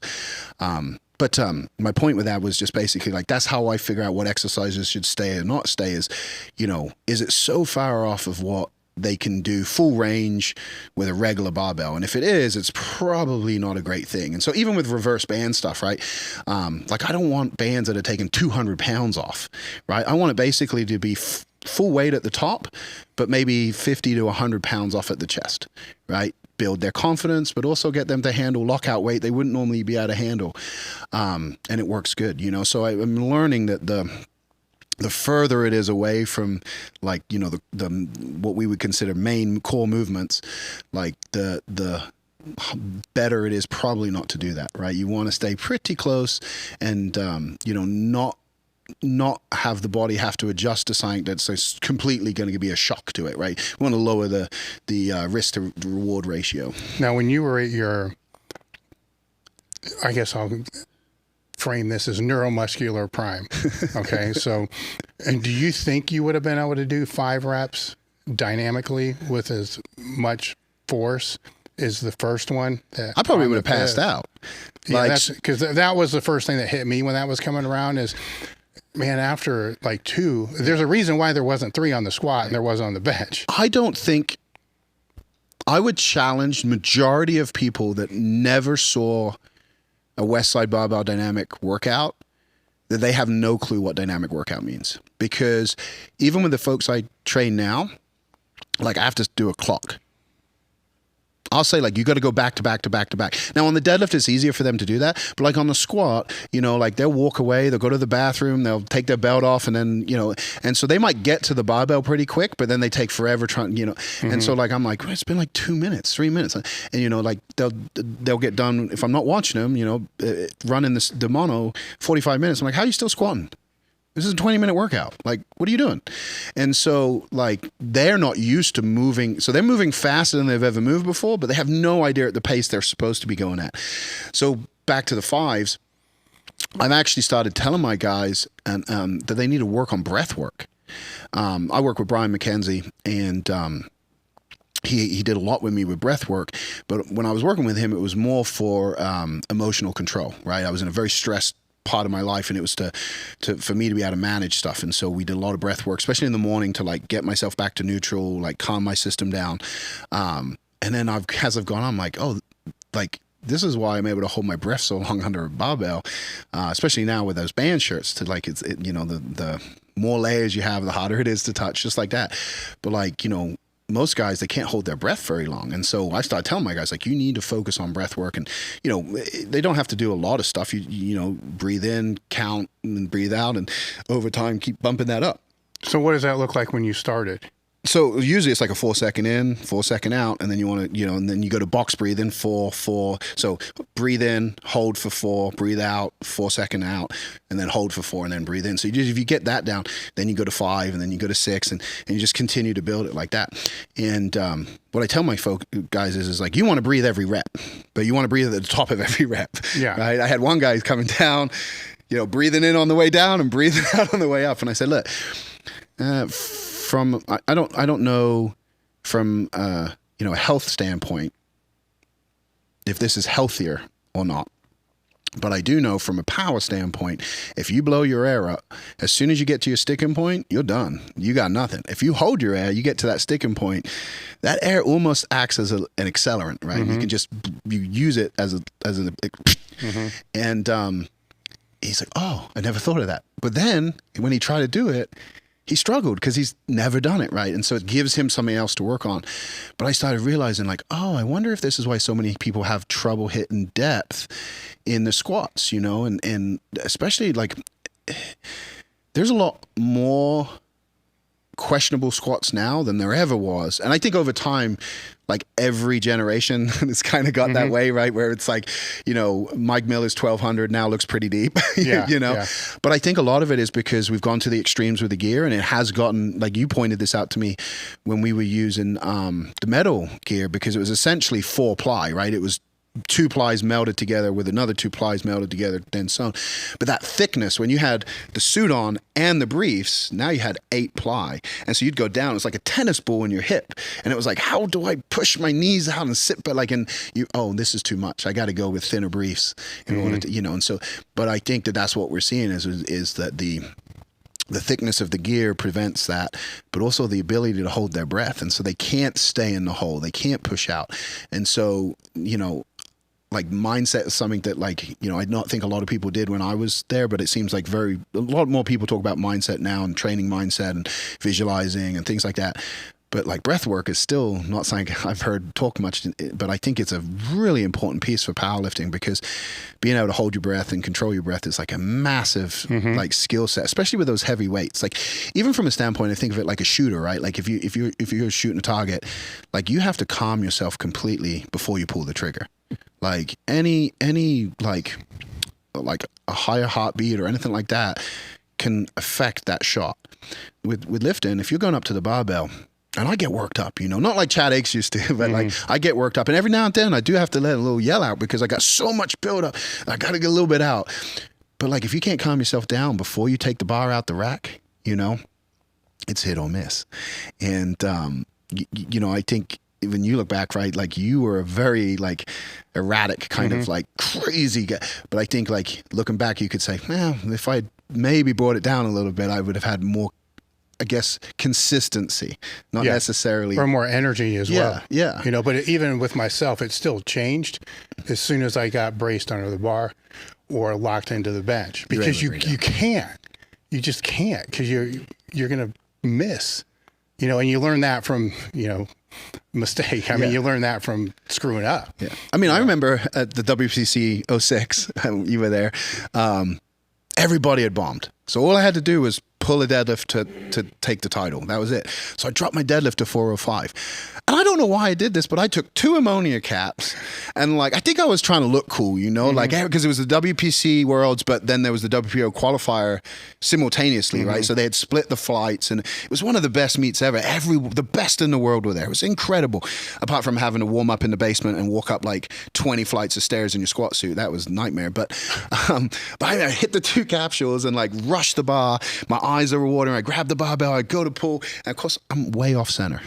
So I come up with one side and drop the other side, and Karen Kidder, I can't remember exactly what he said, but it was kind of like it wasn't very nice what he said. It was a 405, and it was just, I don't know why I got so worked up, but I missed 405, and I think my best deadlift at the time was like 730 or something. And I was like, oh, okay, there is such a thing as too much ammonia and too much like getting worked up. And so there's a time and a place for everything. But that arousal control is so important, especially when you're getting under those big weights, because like the room kind of goes dark and you're just you and the barbell. And you have to feel it through every millimeter of the movement. Like you're constant. Like people think that you just go down and up, but if we zoomed in and like really studied under a microscope, no lift is a straight line. Every lift is like this, and your body's constantly adjusting underneath to keep it balanced. And the more balanced you are, the better it's going to be. But like most people don't think like that. They get under that bar, and it's kind of, they let the barbell take them for a ride, That comes with time and strength too, because there is that tactile feedback, as you're going down, you're expecting to feel tension in certain places. And if it's not in certain places, you have to shift, which you have to be in the right mindset to be able to do that. Yeah. The bracing cues on the squats. Like I know you guys, you do those, intensives when the guys come in and you work with them, and I'm curious, but like I've been showing people how to like push, like squeeze their feet into the ground and then spread the floor, and they're like, I have never felt this before. And I'm like, what? Like you've lifted all this time and you don't create tension like that? The concept that, now for bodybuilding it's the complete opposite, and I want to say that, but for powerlifting, every lift you do is a full body lift. The only reason it shouldn't be if you have a lagging weakness in a muscle group that you need to target specifically, right? Other than that, like when you're trying to move the most amount of weight, you need to recruit the most amount of muscle, tendon, everything. So every single lift is a full body lift. And so if you're, and I say this on the squats, the biggest one, you see it, right? People's hands are just resting there, or their elbows are like this, and you could like flap them. And you go, where's the tension? when you drive up on that barbell, your bicep is flexing if you're doing it right. You know, and they're like, what? And then you show them, and that's how you add 50 pounds to someone's lift in one day. Yeah. Because all you do is show them how to recruit more muscle mass. Yeah. But once they get that, it's like opens a whole new world to them. And now they can see that they are a chain, and they have to find the weakest link in the chain. And if they get that stronger, it'll create another weakness, but it's a building block, right? You're just building one after the other. And so it's really cool seeing people get that stuff, because you see it's like new to them. And so it's like being a beginner all over again. And they're like, oh shit, right? And then they go, how does that apply on my row? How does that apply on, you know? And so again, unless you're specifically training one body part to increase it because it's a weakness, like moving weights is moving weights, and you got to recruit as much muscle as possible. That's the one thing that most people miss is, you know, the feet, for example. I mean, what you're trying to do is to display force, right? If your feet are moving around and your feet are what's on the ground, you know, the anchor point, then they need to be locked in, you know, and rooted. And then when I'll coach, I work from the feet up. And when you start with the bar, it's great because they don't have the weight. You know, you start with a plate or 2 plates or 3 plates. Now they got weight that's kind of pushing their feet down. Yeah. But make it just the bar. You know, then once they figure that out, they're able to display the strength they already have. Right, so it's not 50 pounds on it; it's strength they already had. They weren't able to display. Then once they learn that, you know, then why not do it on push downs? Why not do it anytime you're in a standing position? And the odd thing is, if you tell them, you know, they're not squatting, they're just standing. Don't let me push you. You know, just lock yourself in. They know what to do. Yeah. Right. So they're just haven't been given permission or told this is what you need to do on the squat, bench, deadlift. Right. It's soft feet. I mean, in reality, everything came from bodybuilding, right? Bodybuilding was there before powerlifting, right? And Olympic lifting was there before powerlifting. Powerlifting is like a later sport. I mean, even strongman, odd stuff there's a history that goes way back before. I mean, powerlifting like started in the 70s. And there was someone said, I think it was George Friend or someone talking about his biggest meet. And it was an AAU meet in San Diego. And I was like, oh, that's cool. I wonder how many, there was 11 lifters there. And Bill West was one of those. Mm-hmm. And I go, this is like the biggest meet of ever, and it was like 11 people, right? Mm-hmm. So the sport really is a newer sport compared to these other, and so everything's come from bodybuilding. So every movement has a body part that is associated with, and I think that when you learn, like not now, I don't know how these kids learn now. Mm-hmm. I honestly have no clue. Probably Instagram, right? But like I was learning from Flex magazine because that was the only magazine out there. So I'm reading body part splits, and so like if your mentality is like the bench press is a chest movement, you don't think about how to use your triceps. Yeah, you don't think about how to use your leg drive. And so like when I watch people and their butt comes off and you do realize that if you fixed your leg drive, like you said, you're unlocking strength. It's already there. Your potential is way beyond where you're at. You're already stronger than that. So if we can transfer that power, instead of leaving your hips, transfer it through the barbell, you're going to see a massive change. And when they experience that, it's like, oh, that's what it should feel like. They're like, it feels so light, so easy. And it's like, yep, that's how it should feel, you know? And you go, now you see the difference between elite level lifters and beginners. It's the ability to recruit more muscle on every lift, and then the understanding that every muscle contributes to that lift. Well, it's the first step in being able to diagnose weak points as well. Because if everything's tight on a squat, bench, or deadlift, and then something gives out, that leakage is what I would call that. And then you can see, okay, here's where it's leaking. But if you don't start from that foundation that everything's got to be tight from the first place, then everything's leakage. Yeah. Right. And then the counter to that, if I'm to look at the counter argument, is, well, if they get stronger, it fixes all that. And there's some truth there too, right? Because I fall more on the technique side, you know, because it is a sport and there's skills associated with the sport. But I am not so stupid to understand that if somebody can only squat 95 pounds and then they get up to being able to squat 200 pounds, they're probably going to look better with 135 than otherwise. Yeah. But you're still training the whole time, you know, regardless of how that plays out. And if you're training the whole time, then why not work on the most proficient skill that you possibly can? Yeah. Right. I think that's just kind of like a lazy answer. Like, well, I don't need to worry about technique. They'll just get stronger. And I suppose if it's a complete beginner, whatever it's going to be. But going back to your point of the magazines with that bodybuilding at that time, we were also being, taught that there needs to be a mind muscle connection. The chest is the bench is the chest, da, da, da, da. And that was a good skill to acquire. I think everybody should acquire that skill because as powerlifters, because there's a certain point in time to where you have to think, if it's a lockout, do I need to pull it apart? What has to happen with that? So it's a critical step, but it's also a step that can fundamentally ruin your ability to use the whole body for these main lifts, because you're reinforcing to where that's why there's accessories and that's why there's strength movements in the training program. As you work lower into the training day, I like to see those lower end accessories be bodybuilding directed. Yeah. And the thing is and we talked before the podcast briefly, but this concept of powerlifting is squat, bench, deadlift, so therefore you should just do squat, bench, deadlift, right?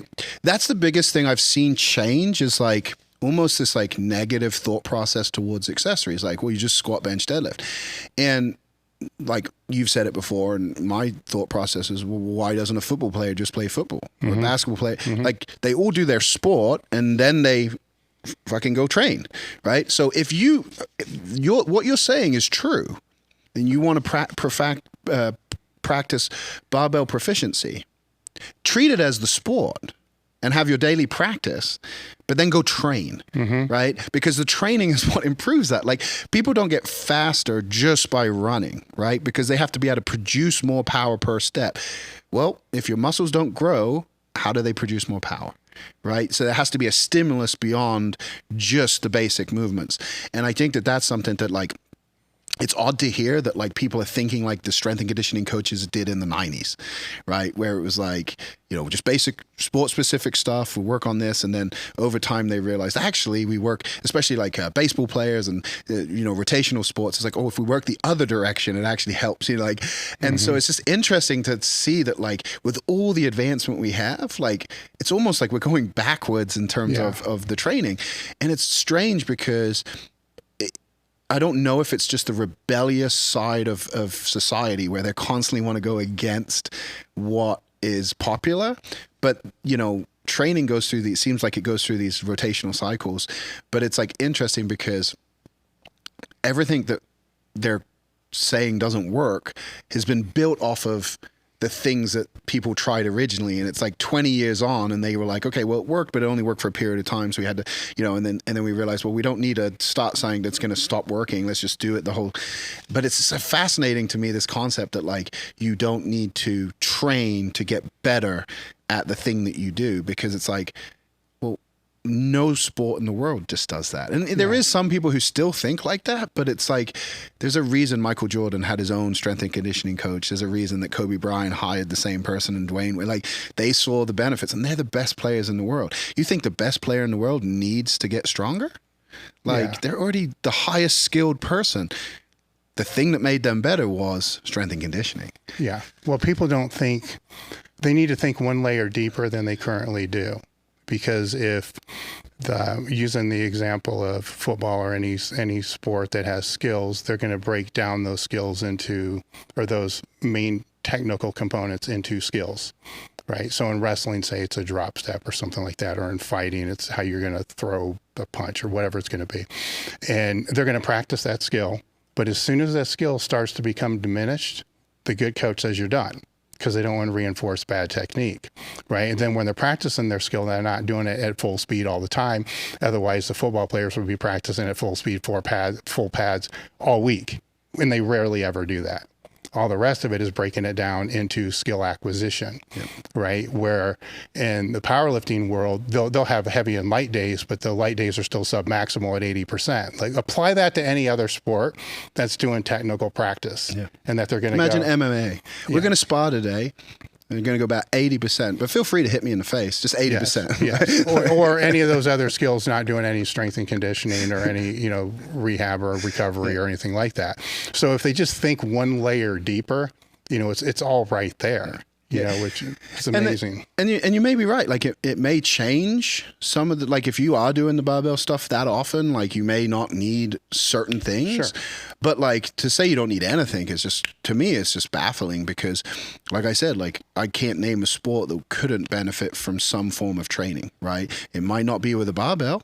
It could just be basic dumbbells or kettlebells or something like that, because you don't want to load the spine or something like that. But I couldn't see where it wouldn't help. The only time it becomes a negative is if people, and again, it's down to the individual, but if someone, that becomes more important than the actual sport, right? So they get too big, or they they're focused on pushing their bench press up at the negative of something else, right? Because and so the question of I've heard and been asked is like, when is strong enough? Well, it depends on, is it still benefiting the thing that you originally did it for? And if it's not, then you probably shouldn't do it, and I'd kind of like, if you have an exercise in your arsenal, it's 200-300 pounds over your max effort, regular movement, it's probably not going to carry over, because clearly there's some advantage there, whether it's leverages or something like that you're not able to take advantage of without that, reverse band or whatever you have on there. So, people have that 10-foot rack and they're putting a blue band on there. It's like, it takes 100 and 200 off at the top, So, again, you've got to look at how if you're a raw lifter, it's going to change like what you need to focus on, because you don't have the aid of the gear out of the hole, so you got to have stronger bottom end movements, and so you might be doing pauses, or you may be doing assistant exercises that are working those muscle groups that don't get the support. But it doesn't mean you have to change the entire template. And it's fascinating that people just throw the baby out with the bathwater. It's like, well, those guys all train for gear. And I'm like, well, it's funny, because like really it was only my generation that like had the advanced gear in all three categories, right? When deadlift suit still doesn't give you anything. But I think 2000s the Canvas came along, but the Phenom didn't come along, and the Rage X Phenom, that materials, that stuff didn't come along until the late 2000s, but like when I was at Westside, Lou told us to get out of our gear. Like the only gear we wore on a weekly basis was our briefs. But everyone constantly says it doesn't work for raw lifting. And then, lo and behold, you've got, Panora now doing a bunch of stuff with raw lifters, and they're all getting better. It's like, surprise, surprise. Like it's not like how you compete, it's how you look at it and say, what do we need? What are the core things this type of lifting needs? And raw, single, multi, unlimited, 3 different sports in terms of training, right? Template doesn't have to change, but specifics within the template are going to change based on, where those weaknesses are, what's going to get you better, what's going to get you stronger. How's it been hosting meets? Because now you're on the other side. Yeah. Brutal. It's like the Wizard of Oz, right? You never want to actually see who the wizard is. I mean, when I was out here and I hosted meets, it was great, because like the community out here, and especially for geared lifting, is massive. And so, one of the things, being involved, I wanted to start running meets out there the way I knew how to run them, monoliths, squat bars, bench bars, deadlift bars. Because there's a lot of meets that use the monolift, but then they have a rinky-dink, standard barbell, which is fine for the majority of the lifters. The sport's so big now, it's rare to see a 600-pound squat at a meet on the weekend, but there's a meet every weekend. So, but when the big guys do show up, they're trying to squat 800 and that bar's flexing, and I'm just laughing, because it's like, again, going back to the 80s, right? So that's what I did. I decided that's what I'll do is I'll run meets. They're open to everybody, but I'm going to focus on providing the equipment that a geared lifter would want, right? From the monoliths to the bench presses to the barbells. And there's just not a massive scene on the West Coast, and with so many events now. Why do you think that is? I just think that, you had Medelson's crew, LA Lifting Club, that crew back in the day. And then you had like pockets in Washington and things like that. But I think that as the sport exploded, CrossFit was born in California, right? So I think the only thing I can think of is that all of these new people were introduced via not necessarily CrossFit gyms, but CrossFit style gyms, which minimal equipment, racks, they're not been exposed to. Like when we were powerlifting, if you wanted to powerlift, you had to find a powerlifting gym, and then you would travel to a powerlifting gym. Now you can find a hardcore gym, but it doesn't mean it has the equipment that you would necessarily see. And so I think they're not used to having all of that. They're used to the way their gym is, they will have to walk out their squats. Like even with the monoliths, I would say 80% of people walk out their squats. And I'm sitting there thinking, what a waste of energy. Why would you do that? And then you realize, well, they do that because that's what they're used to doing. And they don't want to screw it up, right? And so I think that's the shift is that they just using the equipment they have at the regular gym, you know, and people are training for powerlifting in 24-hour fitness now, you know, because it's not where strongman is, where like it has a massive fan base, but competitor wise, it's pretty on par with strongman. The difference is we have 76 federations, you know, strongman has 2 in America that I know of. Right. If there's more, I'm unaware of them. I'm sure there's a few more, but there's 2 main ones. And the one that's associated with the Arnold and the Olympia, they just sold to the Giants Live group with OSG. So really now you have like one federation that's tied into the World's Strongest Man and all the World's Strongest Man finals. And then you have the other federation, which in the past has been like lighter stuff, like had more of a broad, they've gotten heavier if they've gone, and it's pretty comparable. But it's kind of like UFC versus, you know, one of these other leagues where everybody wants to go to the UFC, and the other leagues are for those that, you know, don't necessarily see themselves doing that, or they're not interested, or they want 2 titles. But with powerlifting, it's like, you know, you can have 100 lifters at the nationals and 97 first place medals, right? And when I first started, that was the way it was too. Mm-hmm. So it's not like it's changed in the 20 plus years I've been lifting. There's just more federations now. So there's even more national champions, even more. So, you know, like my vision, again, you know, I'm working with the APO right now because it's the path to me, it has the WPO. The APO is the path to get there. So it's a path to professionalism. It's a path to what lifting that I love, and those kind of things. But what I would love to see is like, kind of like Raw Unity used to be, where you have a unified nationals and you have a unified worlds, where if you're the national champion, you get invited to the world championships. If you're the state champion, you get invited to nationals. And so now you could invite every state champion to nationals. But even then, I still don't know if you'd have many people in the same classes, because there's so many classes. Mm-hmm. I mean, running the meets, just setting it up, it's like, you know, for like the lightest weight class, it's like 64 categories. And when you get done, you have like 2,000, 3,000 categories just for your meet. And I'm like, this is crazy. But it's because you've got the weight classes, then you've got raw no wraps, raw with knee sleeves, raw with wraps, single, multi, unlimited. And then you have, you know, each weight class, each age class. It's just crazy. So that's the only thing, like for me, I'm trying to bring something different than what's in California, because there's tons of, you know, WRPF, USAPL, USPA, WABDLs out there. There's just a lot of federations, but none of them are geared towards geared lifting. They allow geared lifting. It's not that they discriminate against it, but they're not really set up for it, right? They don't have the equipment. The judges don't necessarily aren't familiar because they just don't see it. And in fact, I had a bunch of judges from other feds come to ours to see how the judging is, and they said, we just want to learn more. Like we don't see this kind of lifting. So I think that's great that they're willing to, you know, do that. But I also think it's, for the sport, we have to provide these different things. And I look at it like, I've always said this, like it's like race carring, you know, like drag racing never draws the same crowd as NASCAR, but they both have a place, you know. And I know if I was a race car driver, I'd want to do drag. I want to go as fast as possible. That's me. I'm an extremist. Like and I'd be trying to do that. But that might not be for you. You might be more of the go around the lap 70 times. I don't know. But the point is that like you don't drag on the NASCAR track, right? And so I'm like, if I can bring something different, tied in with the WPO, which is at the Olympia now.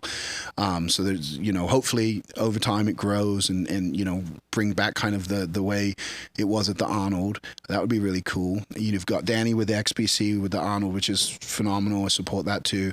But if you can have a path to that, and you can have an all-inclusive federation and slowly build up each division, you know, maybe we get to a point where like there are these unified events and people do want to compete. We have it in Raw, but that's where the money is. And I was saying to someone the other day, the truth is money would solve every problem. Yeah. But the problem is whoever's putting up the money can never stop putting up the money. That's the problem it's always had in powerlifting. And it's the problem the sport has still, is that the people... Raw probably still has that too. Oh, absolutely. Right? Yeah. It moves around. Yeah. And so whoever has the money will bring the unity, right? But I don't know why. I've never really understood why, but powerlifting is a sport that even with geared manufacturers, even with supplements that are gained towards strength, not muscle, even with all this, there's not a lot of sponsorship money.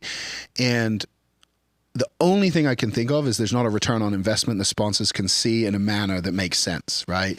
And so, when you run a meet and you do a live stream and you have 3,000 viewers, and then the sponsor doesn't make a single sale, it's hard for the sponsor to want to give a lot of money, right? It's not necessarily trackable in that way. And there's better athletes they can put on their, ads and stuff like that from an aesthetic standpoint and things like that. But it's interesting. And it's interesting to think about that stuff as a meet director and be like, okay, what can I bring that's different so I can attract those lifters, build a home for them so they have somewhere out here? Because most of the guys who do compete, like, there's a crew in Vegas, there's a crew in Arizona. So there's crews, and hopefully they'll come and do the meets that they want to, and it's just logistics and timing. But like right now, most of them fly to the East Coast to do big meets over here, the invitationals, the IPA meets, things like that.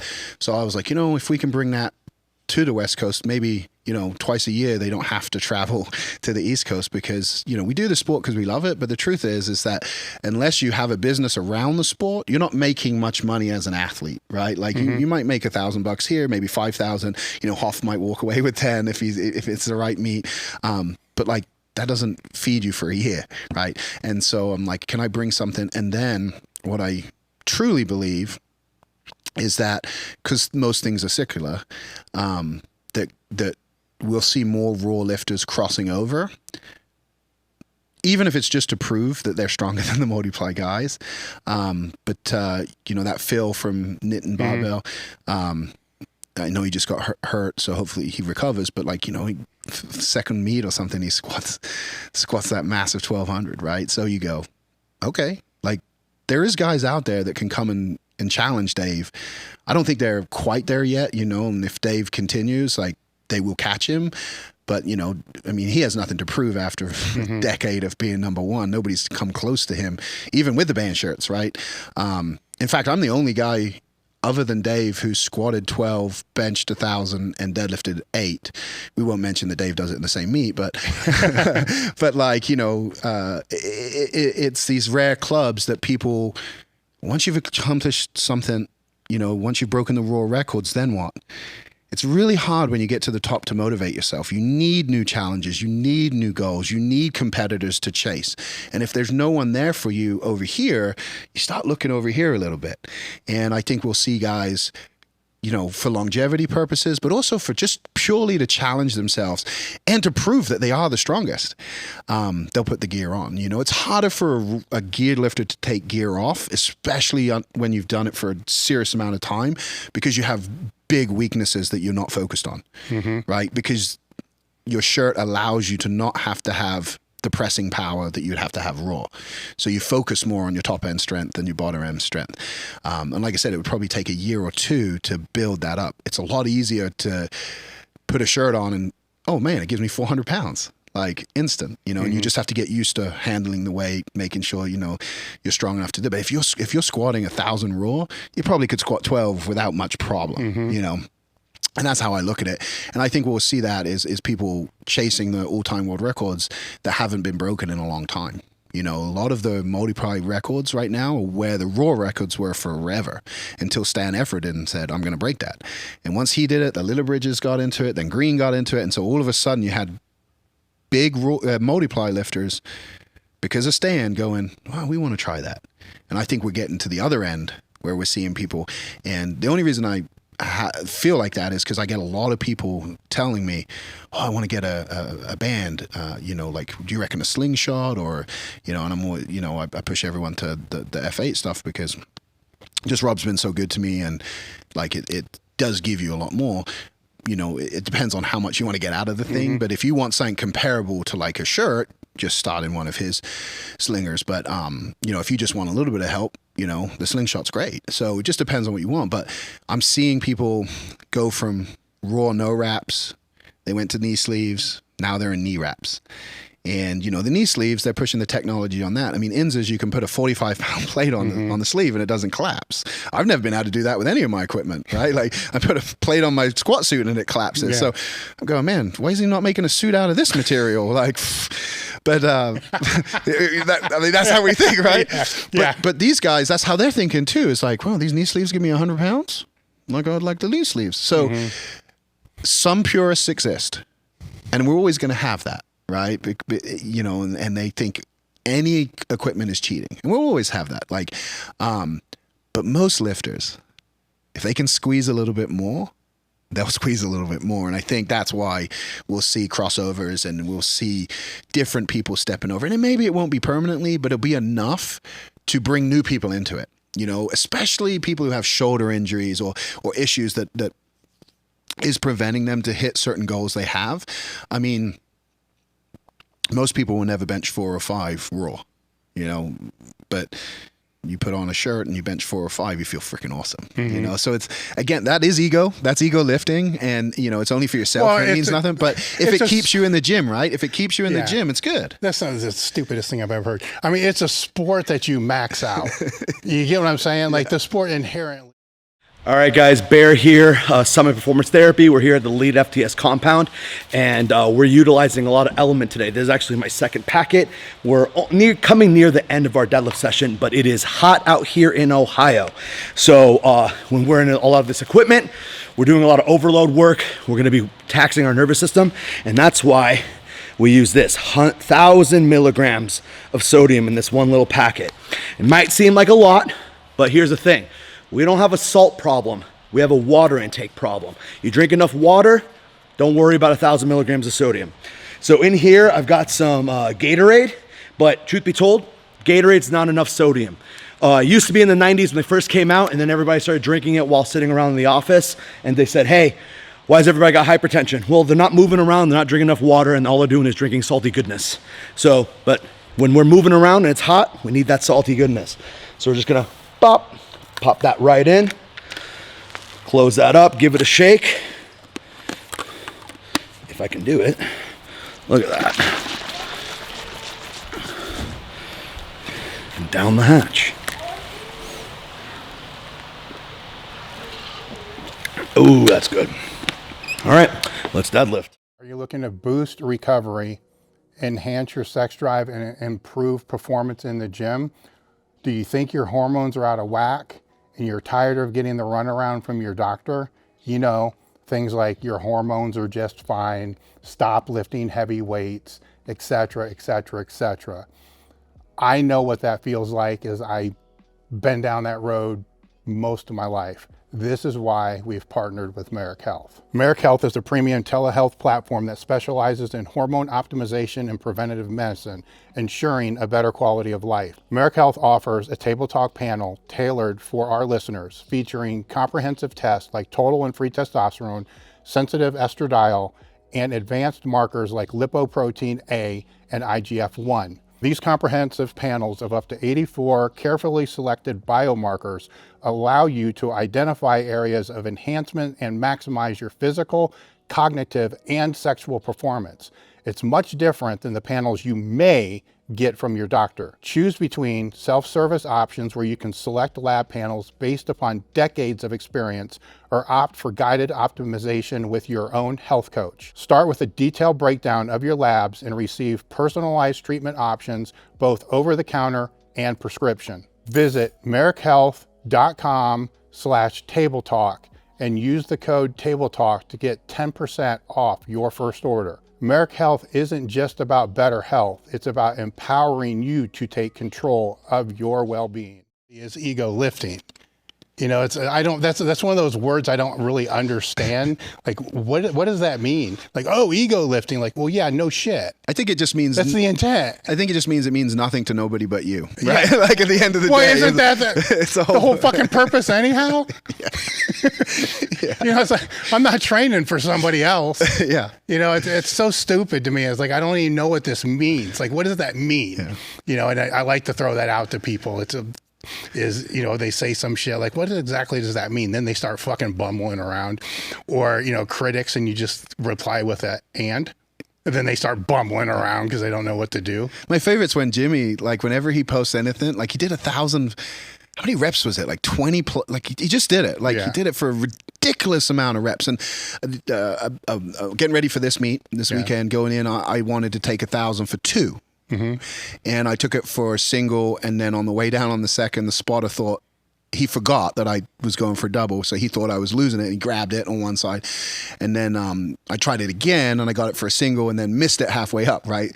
So I said, well, I did it for 2, but I know how hard that was, right? So Jimmy does this, 20-something reps, and comment, but what do you bench raw? Now, if you subscribe to his Patreon, I think he's on YouTube now too, you'll see that like a lot of the times he's works up like 600 plus for reps raw. And he doesn't even mention it. It's just like casually in the video. And I'm like, I would put money that he benches over 700 raw. Yeah. Just money on it. But when you're a geared lifter, and your goal are gear numbers, the biggest fear you have is hurting yourself fucking raw. Mm-hmm. That's the biggest fear you have, is that you'll fuck yourself up with a lightweight. Because like I've taken 315 and it felt so heavy before, and you go, man, maybe I don't have it today, right? And so it's like, you're like, okay, well, I guess I'll just put the bandy on early and see how it feels. And, because sometimes you should shut it down, but sometimes you just need to warm up, right? And you get into it, and once you loosen, you're good. But like that's the biggest fear you have when you're a multiply unlimited lifter, is you're going to get hurt doing the thing you don't want to do. So you don't want to max out raw just for the internet. Like that's a new thing. Like most lifters who've been around for a decade don't quite we don't really understand that. Like we don't understand how Hoff has 20,000 followers and someone else will have 500,000 followers.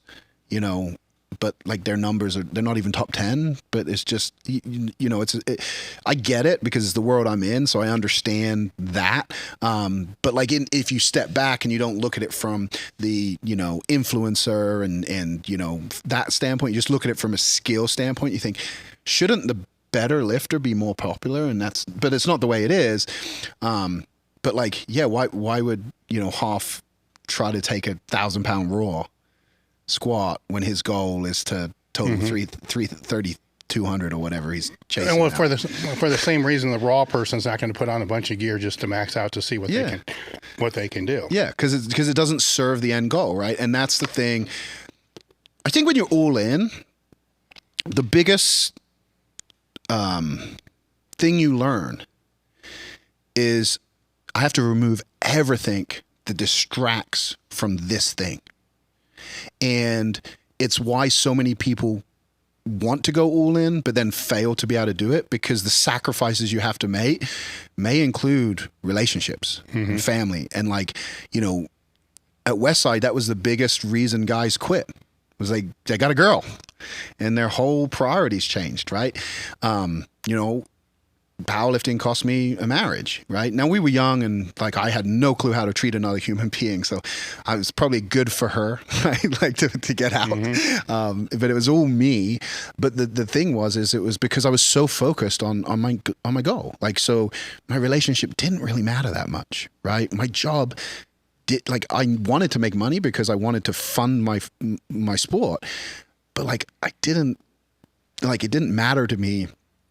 Training was more important, right? So I was training at this time and everything went around that. When I had meets, sorry, can't do that. Training Christmas Day if it fell on a Wednesday is just the way it is, right? And so most people won't do that, but that is one of the, like, if you look at across demographics, across nations, cross gender, cross type of lifting, the commonality is when you go all in, that is the most important thing. And honestly, everything else doesn't matter. Like the most selfish thing you'll ever do in your life. And I think that's why most people do it in their 20s, because you don't yet have a worldview. You don't yet have all of that. And it's probably why it's so hard for people once they have children and things like that. You hear there's, you know, like midlife crisis. I think I've already had 3 and I'm not even 40 yet. But like you hear this, and I think what it is like you feel called to something, but now you have all this responsibility. And so the gamble that you would have taken on yourself starts to diminish, because now you're not just risking your health or your livelihood or your security, you're risking other people's. And so it's, you know, to have it all is so difficult, because like you have to be willing to push and pull, but to be the best, there's no giving when you need, like if you need to sleep, like you sleep. You don't go out with friends. You don't go to restaurants if you're on a diet. Like there's all these sacrifices that most people would say, like, live your life. But it's like when you accomplish your goal, they're asking you how you did it. Yeah. And so your ability to have delayed gratification, your ability to sacrifice now for later is so rare that it's not admired it's not like looked up to in the moment. It's only looked up to if you accomplish what you want to accomplish. So it's a very lonely journey, but that's the commonality that I've seen. You know, you've done so many interviews with people and it's like, none of us train the same. None of us think the same, but everybody who's accomplished something of magnitude, they're just all in. It's that. And then the ability to auto-regulate. You know, and that becomes part of all that. And the other interesting thing with the all in is that changes, because when you're young and you're all in, you're really all in with just the things you want to be all in with, right? And then you'll make excuses on the things that you don't want to be all in, nutrition, recovery. And when you're younger, you can get away with it. That's the trick. You know, as you get older, you can't get away with that anymore. So then your all in becomes probably more all in than it was before. And it's a little bit of a mind fuck because you know more. Yep. Then you're a little pissed because like, why didn't I do this then when I know now? Yep. And you try to share that with other people and you run into that dilemma we talked about earlier, is maybe they're not all in. And then you're frustrated because you understand like, fuck, if I would have done these things, you know, but they're not in that same mindset of that. And the, with the sacrifice, it's really, I don't know how much we sacrifice as opposed to the people who are in our lives sacrifice for us to do it. That's a beautiful thing. Right. And if that sacrifice isn't shared, there's problems. Yeah. And I think that's why a lot of people struggle, is because you're taught from a young age that like you're supposed to make other people happy. And you witness a lot, like your parents sacrificing their happiness for the other or for you, right? Whether it's a job they hate that they just go to every day because they got to put food on the table, or whether it's like their own life because they got to take care of you, you know, so everything they do is centered around you. And mothers do this so often where it's like everybody else is more important than them. And so even if you're not told that as a child, that's your experience, right? So when you become an adult and something requires you to put yourself before everybody else, it's such an uncomfortable, uncommon thing for you to have to deal with that it's very challenging to do that. And you question your decisions a lot more than ever, because it's like you sometimes see the pain you put someone else through, knowing that they don't understand anything that you want, but they love you and they want to support it. And so my mistake was in that first marriage is that like my ex, like she didn't care anything about the sport of powerlifting. And so in reflection, she must have just been with me because she loved me, like the real me. But like I just assumed she didn't like me at all because she wasn't into the things I was into. And I just was blinded by that, right? You know, she didn't want to come to the meets because they were boring. Like, who wants to go to fucking powerlifting meet? Like honestly, like I'll go to meets, but I never go the whole day. It's like so exhausting to watch, you know? And so like, but back then I just saw it as, oh, you don't like me, right? When it was the opposite. And I think that that's kind of, you know, the hard thing is that like, success often comes down to like following your intuition and like your own guiding compass. But like in life, you're just beaten into you from a young age that like you don't know best, and that like you should just fall in line and you should do all these things. And so when you push against the grain, you have less examples, you have less support, you know, and you also have a higher chance of succeeding because so fucking few people want to compete with you. But you have to get over all of those like beliefs and thought patterns that have basically you've acquired your whole life through observation and things like that. And it's like the outside world never makes sense of any of this. Like all of like when you have success, you become an enemy. On your rise to success, everybody loves you. Once you get there, all of a sudden you're a piece of shit. Like you like I saw it with you when you were growing the business, and then you got to a certain point.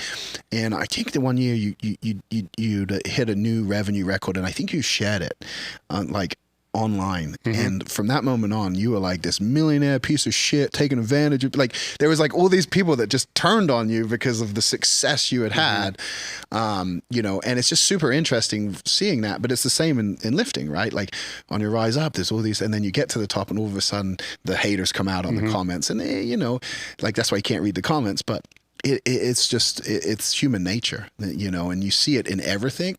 But yeah, it's one of those things where when you look at changes you go through in life, like it's very difficult to make a living with what you love. And some people have figured it out, but for most people, even lifting and work conflict. And that was, honestly, when you look at the brilliance of Louis, one of the biggest accomplishments I'd say he had was convincing a bunch of people to center their whole life around 2 training times. Yeah. And if you were serious, you'd be in the morning crew. So there was always that thought, like, there was always that, like, you know, with the night crew, well, they're 8 hours behind us, right? That was always his thing. But they were still dedicated people. They just had jobs that like didn't allow them to train at 8 a.m. But for most of the people at 8 a.m., like everybody figured out a job that like worked around that schedule. It was non-negotiable. And you go, man, like you can't even get people to drive 30 minutes to train nowadays. You know, like the gym's not around the corner. It's like too far, let alone going and traveling to learn from somebody with years of experience. It's just, it's not common. And you go, oh, it's just different. People are they just think different. They're taught differently. And, you know, we live in, everything's so much easier to get now. Like, you know, even information, like a meet happens and like you expect the videos online by the end of that day. You know, and when I first started, you know, you had a few cameras that people would have, but a meet would happen and you had to wait for Powerlifting USA to come out to read about the results. You never saw the lifts. And I remember Louis would talk about all these lifts, right? One of the ones he would talk about was Inza's deadlift that was, oh, it's a shambles, blah, blah, blah, blah. Well, that's on YouTube now. And like it literally it's a bench meet, and then he has a separate stage that he deadlifts on, but he has 3 judges there, but they have fireworks and all this stuff. So it is kind of how Lou explained, but like there's like tons of stuff like that he would talk about, like nationals and all that stuff that like he knew from Powerlifting USA. But now I can go watch the videos. Like, and it's just strange to think that like even back then things were filmed on these massive cameras, and you know, even that took like 6 months to get put onto TV for a short segment. So it really is a different world. But I think that what I've seen from those that are at the top, especially in the raw, the new lifters, I would say, is like they're just as committed as we were, and they have training crews, and they surrounded themselves with like-minded people, and they're constantly chipping away at, you know, the different things. And it's like they're no different. Yeah, the big rocks are still the big rocks. Yeah. It's just different. Any topics you wanted to go over I didn't bring up? No, I think like for me, like one of the things I am focused on moving forward is just like continuing to pass on information. I'm working on a book for each lift right now, just really for my own, like, I'm constantly repeating myself. And so I'm like, if I can just put this into something. And I've always thought before that like, there's so much information out there, who would want to like, why would anybody want another? And you actually had said something to me with Q&A back in the day. You were like, because I was like, some of these questions you should go fucking Google for. And you were like, AJ, you should look at this as that they trust you more than they trust Google.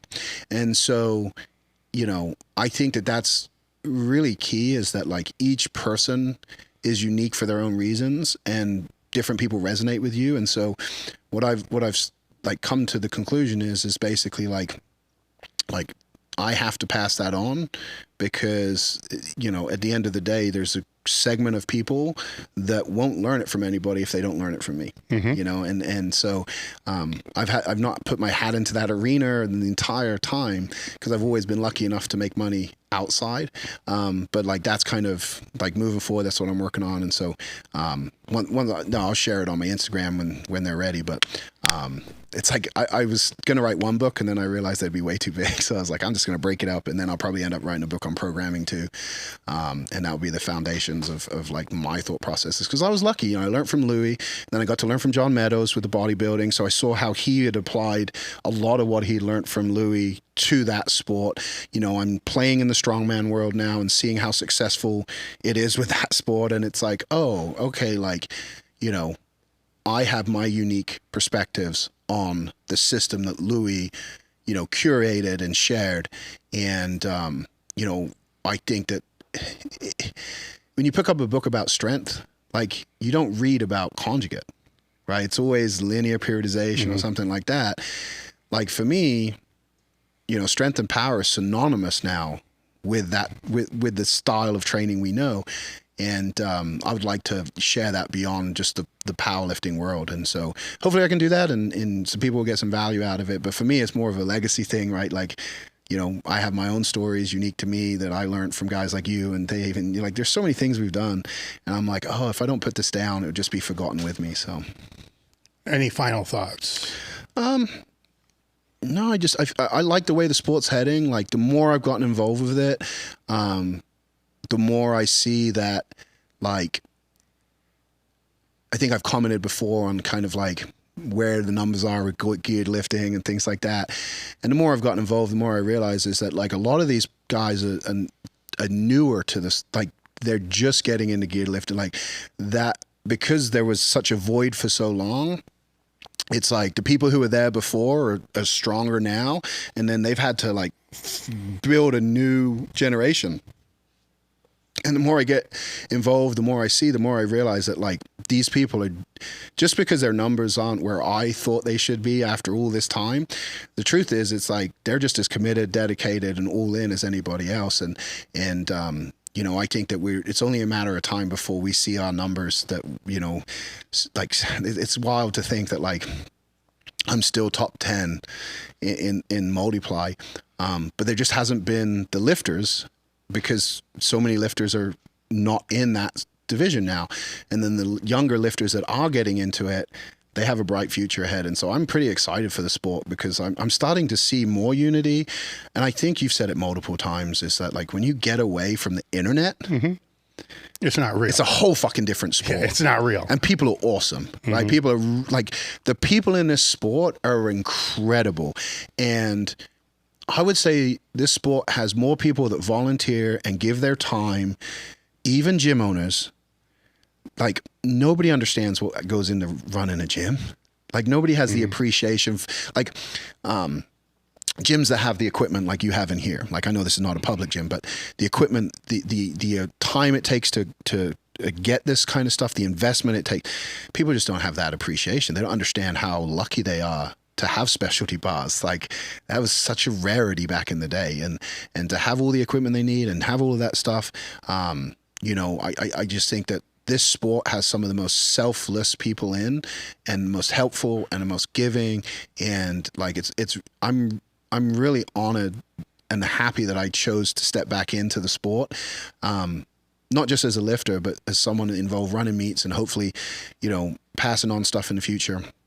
Because I just really think that, like, you know, Smelly says it all the time, like, strength is never a weakness.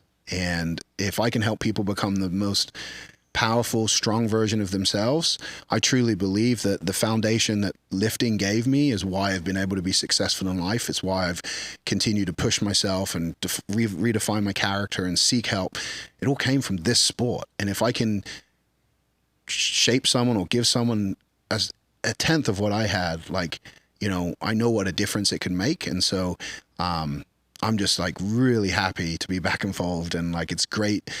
Like I said, when I came back from the outside, I had a lot of opinions that probably weren't just or really researched, but a lot of it was from online stuff. And again, like you said, once you get into the real world, it's a whole different fucking world, and it's awesome. What's the best way people can find you? Instagram, AJ Roberts Power, and you can hit me up there. Yeah. All right. Well, thank you for coming out again. Good luck this weekend. Thanks. You know, and I think it will go well for you. I'm interested to see how the meet plays out. So with that, we're done. All right, guys, thanks for watching the video to the end. Make sure to like and subscribe to the channel and click here, here, here, or here for more videos.